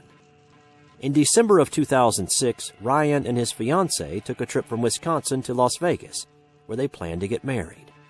During a long drive down a deserted road in Utah, he turned the wheel over to his fiancée so he could rest his eyes for a while. He was brought out of a light slumber by the sound of his fiancée screaming. "What is that?" she shrieked. Ryan jolted upright, immediately noticing a red light reflecting off the Jeep's rearview mirror. At first, he thought it was just a reflection from a streetlight, but as he looked closer, he realized the light was coming from a red glowing object looming overhead. It almost looked like a red sparkler suspended high in the air. As he stared in awe, he could make out the long, rectangular shape of a craft in the glow. She pulled the vehicle over to the side of the road, and Ryan jumped out for a closer look. To his amazement, the glowing ball of light hovered 5 feet off the ground, only 30 feet from their Jeep. He stared into the light, mesmerized by the sight. He was drawn out of his near hypnotic gaze by the sound of his fiancée screaming his name. He turned to see 3 hazy figures walking towards them from another direction. They definitely were not human. His fight or flight instincts kicked in, and he yelled for his fiancée to get in the car. They sped away, but the red glowing orb continued to stalk them. They raced down the highway and pulled into the nearest rest stop, hoping to find someone to help them. The parking lot was full of empty semis and parked cars, but even though he leaned on his horn, nobody emerged from their vehicles. After a minute, the strange light faded off into the distance, as though growing bored of them. Confused and afraid, they got back in the Jeep and continued on their way. They drove for several miles before they realized the light was back. It was following them again. Ryan's first instinct was to run, but his sense of curiosity took over. While the threat was real, he was still running away from the kind of paranormal experience he'd spent most of his life searching for. He turned around and eventually captured some of the events on video before the light faded away once more. They relaxed, thinking they had survived the event, only to discover the lights hadn't left after all. They just relocated to the side of the car. He rolled down the window to get a better look, and was shocked to discover that the lights were mutating into alien faces. The strange beings drifted closer to the car, giving them a full view of their faces and strange, tight-fitting clothing. Ryan fumbled for the camera, wanting to document the event, but it wouldn't turn on. The battery was dead. It was definitely time to get out of there. He tried to start the car, but the ignition only gave a half-hearted attempt to turn over. The entities outside the window were clearly in control. Several long moments passed before the beings finally faded away, leaving Ryan with a mystery he'd spend the rest of his life pursuing. After his experience, he began researching the area in earnest, which led him to the story about Skinwalker Ranch. After reading the article, he realized the ranch was just south of where they had their encounter. A year later, he made his first foray to the ranch, armed with paranormal gear and a passion to learn more about the area that had made such an impact on his life. While there, he encountered another strange orb of light that chased him off the Skinwalker Ranch property, leaving him shaken and perplexed. In his repeat visits to the ranch, he encountered many things he couldn't explain, including more of the hovering light orbs, as well as a giant wolf-like creature, similar to the one the Shermans experienced. Even stranger, both he and his brother, who accompanied him on the second trip, experienced hallucinogenic voices and pictures in their heads, as though the entities were trying to communicate telepathically. If that were the case, the message was not a pleasant one. It was clear that whatever was on the ranch wanted them gone. In his follow-up book, Skinwalker Ranch, No Trespassing, Ryan dug deeper into the history of the Uinta Basin, as well as the phenomena that has been reported there. He interviewed several former security guards from the ranch, as well as documented accounts from local residents. Ryan set up a website regarding the Skinwalker Ranch, which he shares and collects information about the ranch. Jesse Ventura, known for his days as a professional wrestler and former governor of Minnesota, shot an episode of his television show Conspiracy Theory for True TV at the ranch, digging into the theories surrounding the cover-up of information. They too had electronic issues, as though the ranch entities were taking over the equipment and preventing further documentation. Although updated information regarding UFO sightings at Skinwalker Ranch is nearly impossible to obtain, residents in the Uinta Basin continue to report sightings. Corey Sarawap from Fort Duchesne, Utah, witnessed bright flashes of blue and red lights, followed by a flash of green light in 2012 outside the Red Pine Residential Treatment Center where he worked. The outside was green. You could see the trees. You could see the basketball hoop just like a light was on, a floodlight. It was so cool, he said of the incident. I still get chills thinking about that. Like, it's just so unreal, he said in an article in the Uinta Basin Standard. Sarawap set up a Facebook page to collect information from others in his area who have also experienced strange activity. The responses range from flashes of lights in the skies to a strange black being that hops from rooftop to rooftop. Theories about Skinwalker Ranch continue to circulate, but no one has yet to make any sense of the occurrences. Could it be extraterrestrials keeping tabs on the human race? Or perhaps it is a portal to another dimension, where creatures travel to and from our world. One report that was recently released was rather frightening. The Uinta Basin has a higher than normal rate of stillborn babies. While researchers blame the issue on pollution, others aren't so easily convinced. Is it due to poor air quality? Or could it be something else? The mysteries of Skinwalker Ranch might never be solved, but the intrigue has settled permanently into the minds of its followers. There is no place like it in the world. This article was written by Joni Mahan and is being used with permission. Joni is a paranormal investigator and author. You can find her paranormal books on Amazon. This has been another strange but true story. Do you live near the Uinta Mountain Basin and have any strange stories you'd like to share? Send them to us at strangebutTrueStories2@gmail.com. I'm Steve White. Until next time.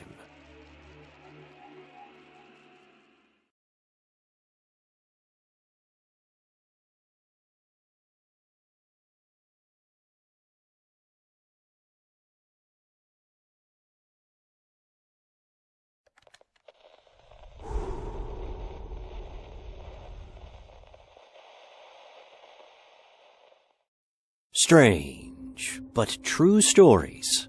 Tales from the light side, the dark side, and the other side. I'm Steve White. This story was submitted to strangebutTrueStories2@gmail.com by a viewer just like you. For most of my adult life, I had a best friend. More like a brother, actually, and he and I spent many hours discussing the strange and eerie things that had befallen us in our lives. My friend, Chris, was 7 years older than I was, born in the early 50s into a staunch Catholic family. He therefore swore me to secrecy in the matter of his supernatural experiences for the sake of family and reputation in the community. However, he is now 7 years dead, and all but a younger sister in his family are also deceased. So I think I can safely share at least one of the tales and risk the consequences. This then is the story of the babysitter.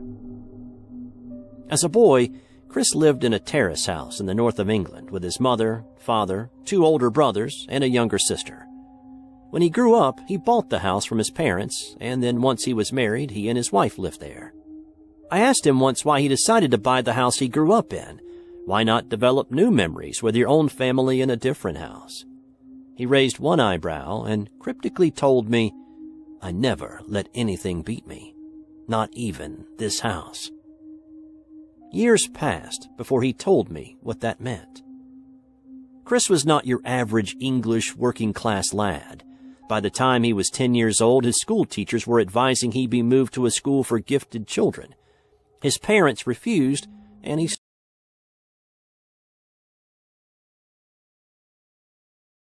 The nuns who ran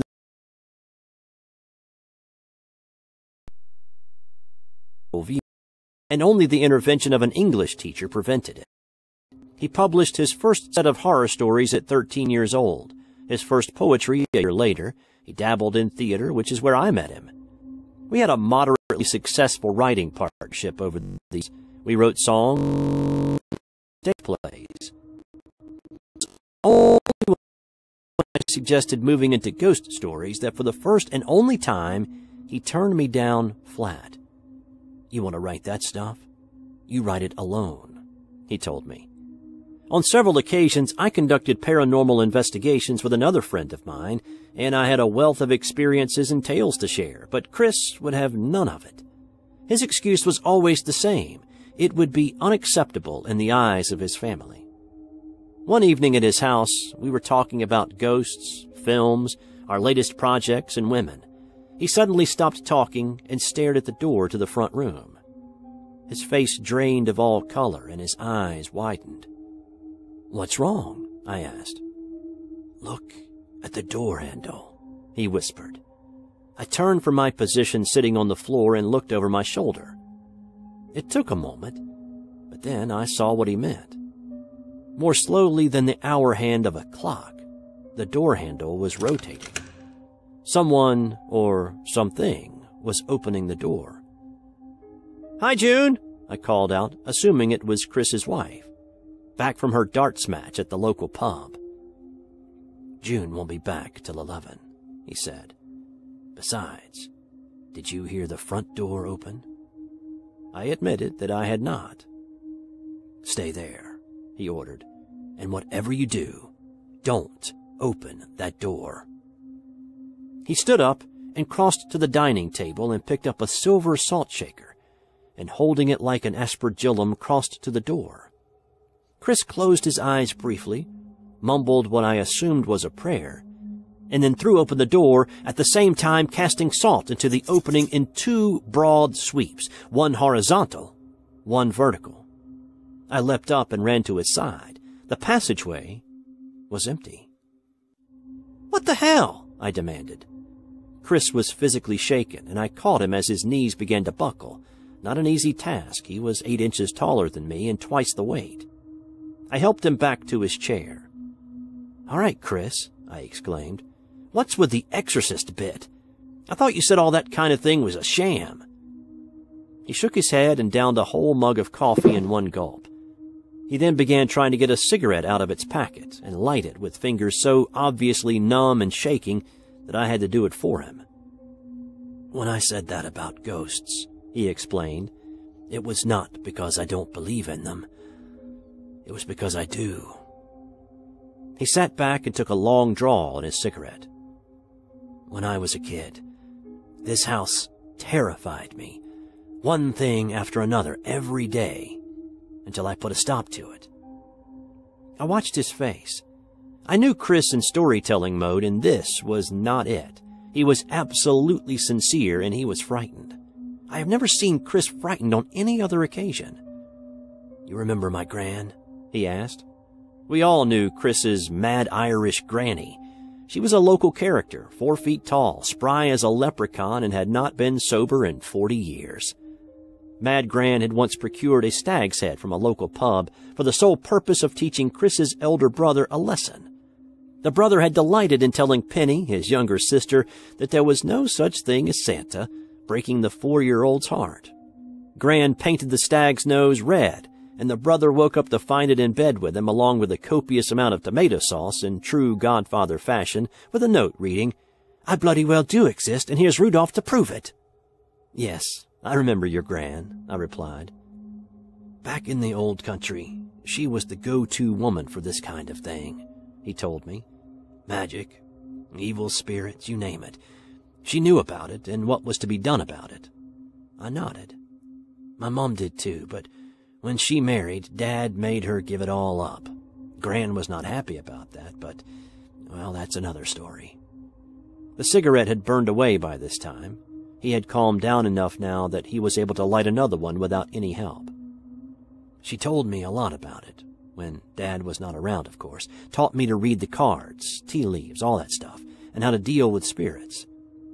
He was still clutching the shaker, and grains of salt adhered to his hand. "Salt," he said. "You know why people think holy water works on evil?" "Because it is blessed?" I said. "No," he shook his head. "In the old days, holy water was seawater, full of salt. Salt purifies. Salt for spirits, iron for imps and fairy folk, pure water for demons," he recited. I'll admit to having been the butt of a number of practical jokes by Chris at one time or another. "So there was a ghost at the living room door?" I asked a little incredulously. "When I bought this house," he told me, 2 days before the wedding, I had Gran come around here and we cleansed the place top to bottom, drove out anything and everything skulking here, especially her. Cleansed the hell out of it, literally. Her? I'm coming to that. He was almost chewing the cigarette now. I wanted to get a priest in here too, but Gran would have none of it. She always said priests are good for hatching, matching, and dispatching, and nothing else. When I was a boy, he sighed, as if resigned to the fact that he had come this far and was not going to stop now. My dad bought this house cheap, really cheap. The people here before us could not wait to get out. These houses were built originally for the river workers, dockers, and the like. This was the 60s, and the docks were still working then. My older brothers, Walt and Desi, were both quite a bit older than me, and so I was bottom of the heap. Penny was a girl, so she was the apple of all their eyes. Walt was the oldest, Desi was the athlete, and I was too clever for my own good. Dad was really into the church. Mum went along with it, and so on Saturday night when they were at a social or a meeting or something and Walt and Desi had dates, I was stuck with looking after Penny on my own. I was 10. I had never been allowed to be home alone before and never allowed to be responsible for Penny. Like I said, this house terrified me. Lying in bed at night, I used to hear things being dragged across the floor in the attic. I used to feel hands on my back when I was on the stairs, and I knew if I let go of the banister, those hands would push me down. I heard music at night, brass band music that no one else seemed to hear, and I would feel someone sitting on the end of the bed in the dark, staring at me. "Jesus," I replied. "Didn't you tell anyone?" He shrugged. "Yes, but they never believed me. Except for Gran. She gave me a bag of herbs to hang on the door handle, on the inside. No one ever sat on my bed after that. But someone did push me down the stairs. I broke my leg. I started going down sideways after that." "So anyway, you were babysitting?" I prompted. "Yes.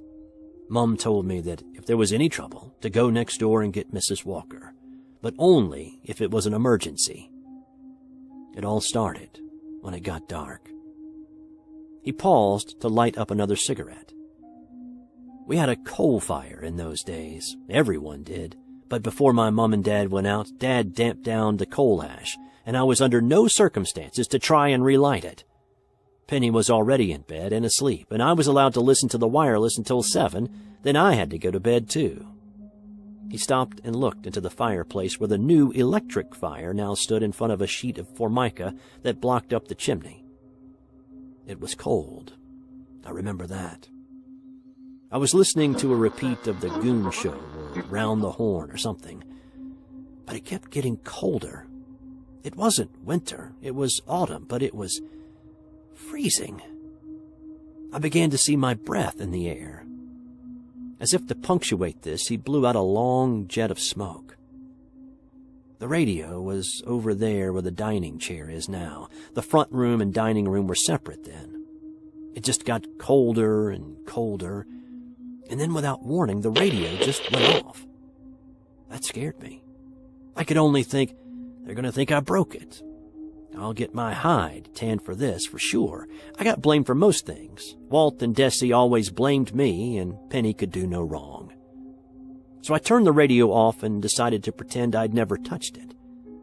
I tucked my hands into my sleeves and went upstairs to bed. You know the spare room where you sleep on occasion? Well, that was my room. We had an outside toilet, so what is now the bathroom was Penny's room then, and the main bedroom was my brother's room, Mom and the old fella slept here in the front room, and we used the dining room as a family room. So I went up to bed. Now, the odd thing is that in the passage and on the stairs, the temperature was normal. Not cold at all. Now that is when I remembered that I needed to go to the toilet. I had a potty in my room. Well, no, actually I had a bucket. Only Penny and the old fella had a proper potty, but I hated using it. It stunk. So I turned around and went back downstairs, through the kitchen and outside to the privy. Now, in there was always cold. There was a porcelain pot and cistern, white tiles on the wall, stone floor, and a Bakelite seat. Makes me shiver to think of it. Anyhow, I went as quickly as I could and made my way back inside. That is when I noticed that the front room light was on. I had not been in Mom's room since they went out. Their main door, that door we just saw move, and the sliding door between their room and the dining room were both shut. But I could see light shining from under the sliding door. Red light, as if the fire was a light, and white light from the bulb. When I listened, I could hear the fire crackling, which it did not normally do. We burned coal, not wood. I decided to go get Mrs. Walker. I was sure that whoever was in the front room was not anybody I knew, and if the house was on fire, I was sensible enough not to open the door on it. So I went on into the passage, and that is when I saw it. What? What? I demanded. The door had bars all over it. What? I was not sure I had heard right. Chris took a deep breath. All across the door, left to right, some straight, some on an angle, were glowing bars of light, about 7 of them, like in the old Doctor Strange comics. They were just light, but somehow I knew if I had touched them, it would not be good. It would hurt or burn. I just knew. So what did you do? I asked. He swallowed, and I am sure I saw a tear in his eye as he tried to make himself carry on. I turned around and back up the passage to Mom and the old man's door, he said. Somehow I forced myself to lift my hand and knock on the door. If it were the old man back early, he would answer. He didn't, though. By that point, I think I was so frightened I was on a high of sorts, because the rest is all like a dream. I remember reaching out for the doorknob. I put these handles on later, and it was hot. The whole door was hot, like there was an inferno inside, but somehow I knew I had to open the door. When I did, it swung open, and inside was not my parents' room. It was older and an old-fashioned parlor. There was a huge fire burning in the grate and gas lamps lighting up the sideboard and one big armchair by the fire. Someone was sitting in the armchair, the sort with a wing back, so I could not see them. But I could see they were poking the fire, stirring it up to a bigger and higher, hotter blaze. The sort of blaze the old fellow would never have allowed. He would have said it would set the chimney on fire. I never understood that phrase. I took a step into the room. The heat was oppressive. I instantly got a headache, and sweat broke out on my face and back, and my eyes began to tear up from the smoke. But I stepped forward. I could not stop myself. I was praying to God to help me. I was promising to go to church every Sunday, to stop swearing, anything to just get out of there. But still I walked on, one stuttering, juddering footfall at a time, until I was in front of the fire, watching that red-hot, literally glowing red-hot poker jabbing in and out of the fire, turning the ashes, urging the flame to greater and greater intensity. The red poker stopped moving. "You should be in bed," said a voice.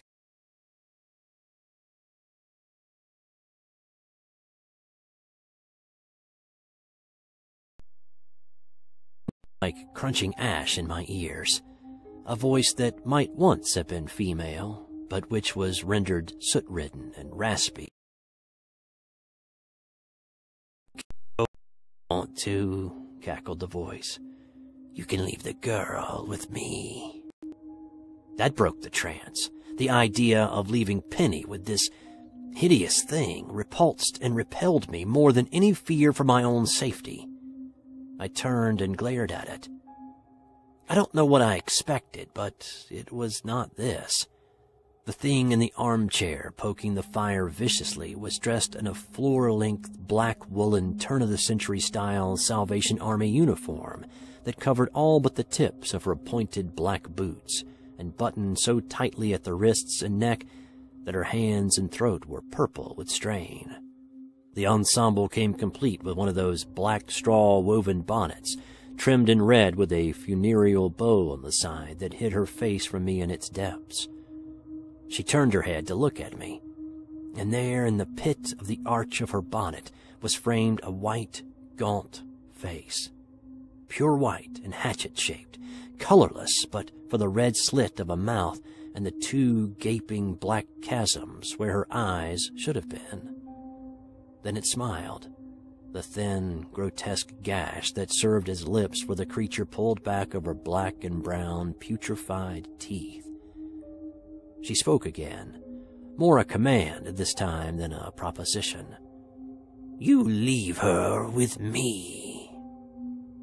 I think I screamed.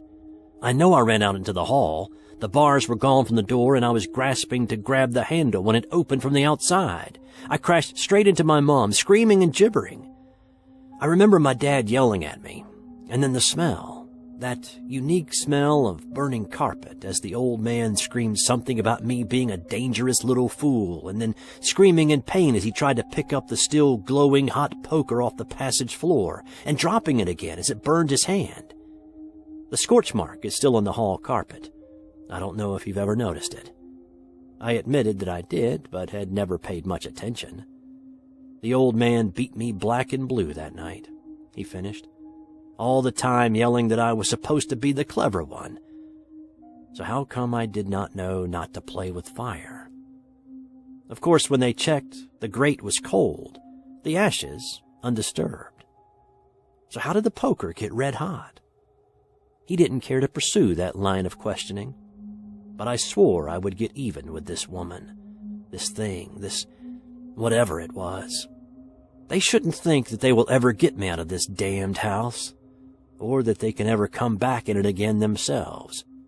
No one can threaten my family, and won't ever again. I never forget. I always get even. This has been another strange but true story submitted to us by a viewer just like you. Do you have any creepy, weird, or paranormal stories to share? Has something happened to you that you just can't quite explain? We'd love to hear about it. Send your account to strangebutTrueStories2@gmail.com. Tell us what you thought about this story in the comments below, and subscribe if you haven't already. Thanks to those who have. It is really appreciated. I'm Steve White. Thanks for watching. Until next time.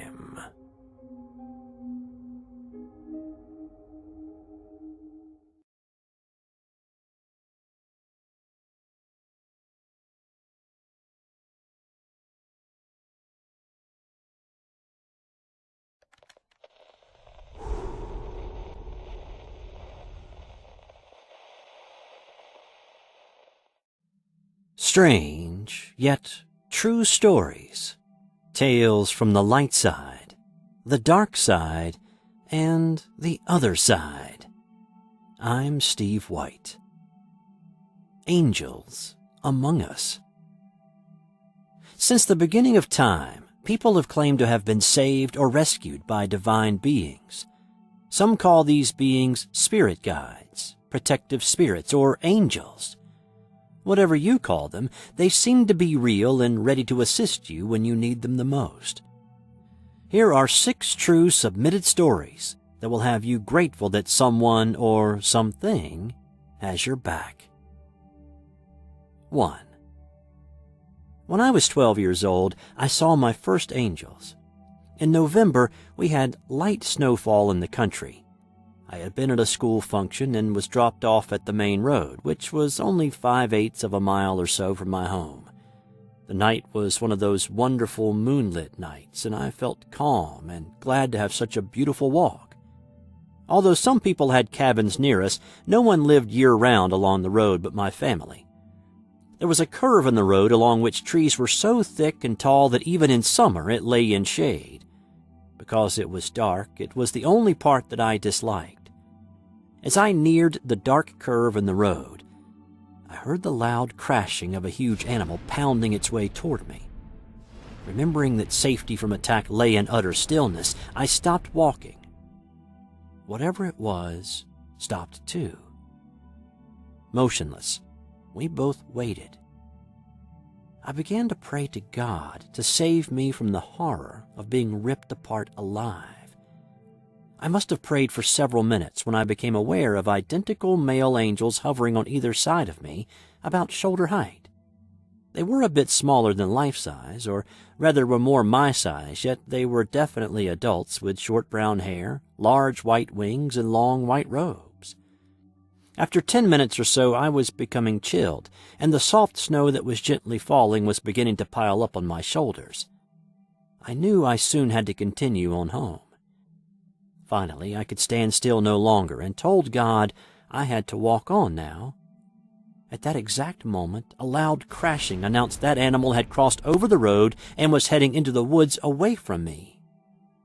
To my surprise, behind me coming over the hill was Dr. McClure and his 2 sons. They had just left their car at the main road and were making one of their rare winter visits to their cabin. I stood still from immense relief, realizing the animal must have heard them, and that was why it ran away. Dr. McClure was surprised to find me just standing in the road covered in snow. He expressed his concern and mild annoyance at my stupidity to allow myself to become so chilled. I told him why and what I had heard, but he didn't believe me, until we entered the curve on the road. His flashlight shone on the unmistakable proof of large animal tracks. We were all amazed. He never accepted that I was in danger, but I felt it so strong, and I know I was. Those 2 angels accompanied me home until I entered the house. I didn't see another angel until I was 23. After an incredibly difficult year in my life, my year-old son Jason died. The 2 male angels appeared the day before Jason died and stayed there by my side for several weeks. The emotional blow of his 2-day coma and his subsequent death was the last straw for my constitution, and I could feel my life force evaporating from me slowly, like steam out of a kettle. Over the next 6 weeks, I saw many beings, angelic and otherwise. But that's another story. 2. It was in the early 1990s. I can't remember the exact date, but I will never forget what happened. I was a long-haul truck driver from Colorado, and I was on my way to Florida. It was about 3 a.m., and I had been driving all day. So I pulled into a truck stop somewhere in Louisiana and parked my truck. This was a huge parking lot. I got out of my truck and started to walk to the truck stop to get something to eat before going to sleep for the night. There were no other truckers walking around. About halfway to the truck stop, I was checking my wallet to see how much money I had to spend. I looked up, and a man was walking up to me, and he was about 5 feet in front of me. It was like he just appeared out of nowhere. I looked at him, and he had the bluest eyes I have ever seen. The man asked me, "Brother, can you spare some money so I can eat?" I could not take my eyes off of his. It was like he could see right through me. I gave him $5, and he said, "Bless you." I started to the truck stop, and I turned around right away thinking he would go in and get something to eat. And to my surprise, he was gone. I mean, he vanished. Even if he had run, there was no way he could have gotten out of sight that fast. To this day, I believe I was being tested by an angel. 3. Chicago, Illinois, 1977. This is an absolutely true story. My father tells this story every so often, and when he does, It gives me the chills. My parents were unmarried then, and they were driving to the west side of Chicago on I-57 at 11 a.m. headed south when their car just died right in the middle lane of the highway. My father frantically tried to start the car, but with no luck. My mother says she was terrified because she knew it was a possibility that another car could smash into their car going over 70 miles per hour. They said that cars were whizzing by and the wind was so great that it would shake their little car. My father said all of a sudden they looked back and there was a black pickup truck behind them. The truck was at a T-shaped formation, and the driver's side door so close to my parents' back bumper that it could have been touching. My father said this truck just appeared out of the blue with no sign that it had ever been driven. My father stated that in order for the truck to make that perfect T position, it would have had to made several different maneuvers. But it didn't. It was like it was dropped from the sky. My father told my mother, "What is this fool doing? He's going to get someone killed." My father said the man in the truck never got out, never rolled down his window, nor did the man look my parents' way. The man just stayed looking forward, never even acknowledging my parents. My father described the man as having a long neck and sitting at attention like a soldier that has been given an order. After about 45 seconds, their car finally started. When my parents looked back to thank the man, the truck was gone. The only way for the truck to leave was to do a maneuver and drive past them. But it did not. It just vanished. My parents believed that it was an angel that was sent there to protect them, to preserve their future. My parents have always been extremely truthful people, and they recall this story as if it happened yesterday. 4. This incident happened to my aunt 16 years ago. Being a devout Hindu, she used to go to a temple situated 5 miles away from her home in the city of Klang, Malaysia, every Friday evening. Having just obtained her driver's license, my grandma still insisted upon dropping her off and picking her up at about 9:30 p.m., when the weekly special prayer sessions would be over. My aunt used to wait opposite the temple on a stretch of a road that was very poorly lit and isolated all those years back, unlike now. Since my grandmother would be only 10 minutes late at the very most to pick her up, my aunt never had a reason to fear for her safety while waiting by herself. Well, it just so happened that one fateful September night, my aunt waited and waited for almost 20 minutes, and there was simply no sign of my grandmother. It was nearing 10 p.m., and back then my aunt did not even own a cell phone, so she could not contact her mother to find out what was holding her up. In truth, as she later admitted to me, she was terrified out of her wits, for it was already 2 minutes past 10 p.m., and she was stranded all by herself on a lonely stretch of road where drug junkies were known to hang out, and she had a long way to go. It was when she started to walk off from the spot where she had been waiting that she noticed a man standing a few meters in front of her, his figure encompassed by shadows. He walked out into the sole streetlight, putting his features into sharp relief. My aunt gasped out loud when she noticed his complexion was as dark as the night itself. According to her, she had never seen a person as dark as that before in her entire life, and his extremely swarthy complexion was the only striking thing about this stranger apart from his height. He must have been well over 6 feet tall. He walked over to my aunt and asked her whether her mother was running late, as if he had known her entire life. The funny thing was, my aunt did not feel threatened in any way by the mysterious appearance of this stranger, though she did feel slightly suspicious and apprehensive about talking to him, so she just nodded. He then asked her whether she had been planning to walk home on her own. She nodded again. He then said it was not safe for her to walk home alone at that hour of the night, and he offered to walk her home. Startled at the audacity of this man who had appeared seemingly out of nowhere, my aunt somewhat politely declined his offer and said she intended to wait for her ride to arrive after all. But then she was in a fix, for she did not want to stay there with this strange man. The man said nothing. He just stood back a pace and waited with my aunt. After what seemed like an eternity, though it was only probably another 20 minutes later, my grandmother finally arrived. She turned to look at the stranger who had not budged all the while, jerked her head in some gesture of farewell. She ran to the car and got in. That's when she noticed something so strange and chilling that it gave her goosebumps. The stranger, who had been there a moment ago, had just vanished into oblivion.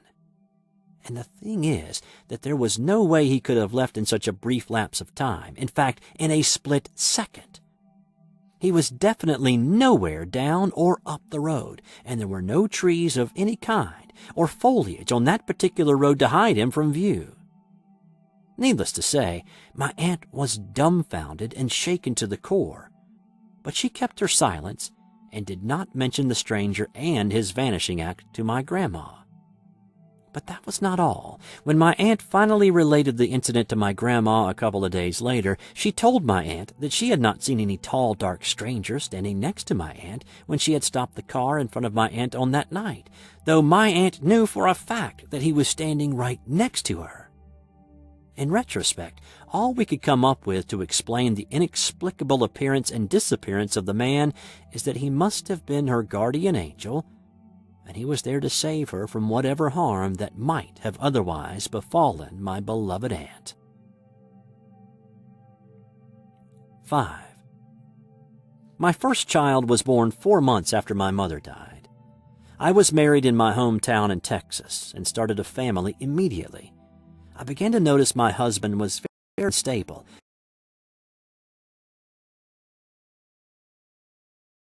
I stayed with him and did the right thing. Within 2 years, we moved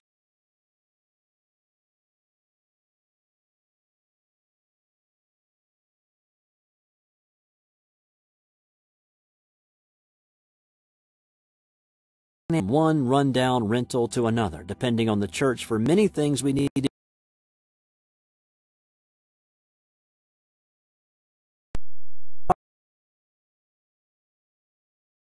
And hopelessness. I didn't understand why my life had to be so hard, so painful, and why didn't I get the job? In my spirit, I must have been crying out for my mother like a small child, because I know she came and sat down right beside me. She put her spiritual arm around my shoulders and said, "Glenda, you don't belong there. You'll find the right job for you." Although there were no words spoken, the message was loud and clear, and I was filled with such hope and calm and peace. Now, 15 years later, I am well established, successful, and able to give my children a good home and a mother's undying love. I remember that day like it was yesterday. Thank you, Mom. I know you're there when I need you. 6. There are numerous ways to help those in need if you open up your hearts and are receptive to it, said the rector of our Episcopal Church, closing out his particularly powerful sermon on this Sunday morning. His topic of helping others, looking for opportunities to assist those who need a little help, struck a chord with my wife and me, and we vowed that we would share our good fortune with those who needed a helping hand. We exited the church into the warm spring April afternoon in Greensboro, North Carolina. My wife and I were new parents. Jack was just 8 months old, and we felt incredibly blessed to have a beautiful, healthy baby and a terrific life with a great future ahead of us. We got into our car, rolled the windows down since it was so nice outside, and decided that a Sunday lunch at the K&W cafeteria would be a good idea. We drove through parts of downtown Greensboro on our way to the restaurant. I pulled up to a stoplight on Battleground Avenue. We were the second car in the right lane, and cars pulled up beside and behind. Waiting for the light to change, I suddenly heard a man's voice say, "Excuse me, can you help us?" I turned to see a man, a woman, and a little baby in the woman's arms. The man put his hand on the door next to my wife, leaned down a bit so we could see his face and said hurriedly but not loudly, "Hi, sorry to bother you, but can you help us? We have been in an accident a few blocks back. We need to get to the drugstore to pick up medicine for our baby. Can you take us?" Nothing made sense about any of that story. First, we hadn't seen anybody walking on the sidewalk when we pulled up. Secondly, we hadn't seen any accident or heard any emergency vehicles. Why would you not stay with your car and wait for the police if you had? And why was it so urgent to get medicine for the baby? My mind swirled in 1,000 different directions in a microsecond. The recent words of the minister rang in both my wife's and my head. We were new parents just like these two seemed to be. We had empathy for a sick child and could understand the worry they may be experiencing. But still, it didn't really add up. We hesitated, my wife and I looking at each other with the question of, what do we do, on our faces? Please help us. We just need to get down the road to the Eckers drugstore for our baby." The light was getting ready to change, so we needed to make a decision quickly. My wife looked at me and asked, "What do you think?" I said, "It's up to you." She nodded a yes, and I was just about to hit the door locks to unlock the door and nearly ready to say, "Okay, climb in," when to my left I heard the voice of an older woman say, "No, don't do it." The woman had physically gotten out of her car, which was in the left lane, and screamed those words at us from over the roof of her car. I was stunned. This woman's car was not right next to ours. It was a car length ahead in the other lane. How could she possibly have heard what the couple was asking of us? The man had bent down to make sure we could hear him, but he didn't scream his words. Why had the woman decided to get involved? It was of no concern to her. The man shouted something back at the woman, but we honestly can't recall what he said. She looked at us once again and told us not to allow them in our car. And then she got back in the driver's seat of her car, and I turned back to the passenger side of our car to tell the people that we weren't going to give them a ride, but nobody was there any longer. I turned to look out the back window. Nothing. I could not see them anywhere. The man, the woman, the baby had disappeared. The light turned green. I wanted to drive up next to the woman to thank her somehow, maybe stop at a light up ahead to ask how she could have possibly overheard the request and why she decided to get involved. Why did she think the people were up to no good?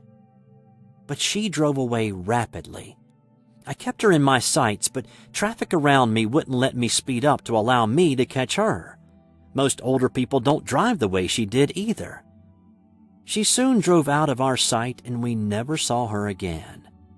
My wife, son, and I went to lunch as we had initially planned. We talked about the incident over lunch.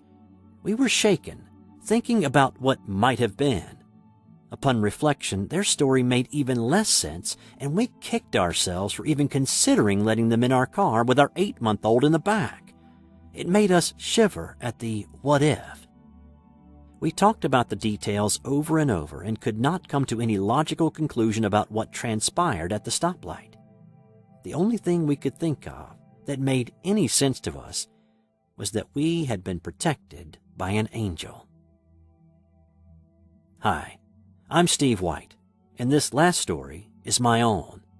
My wife and I still talk about it to this day. Our son is now 15, and we also have an 11-year-old. We continue to be incredibly grateful for all that we have and for our guardian angel protecting us on that beautiful spring day in 2002. You have just heard 6 true stories of angels among us. If you have a true story about your guardian angel or about any supernatural occurrence that has happened to you, let us know in the comments below or send us an email at strangebutTrueStories@gmail.com. I'm Steve White. Until next time.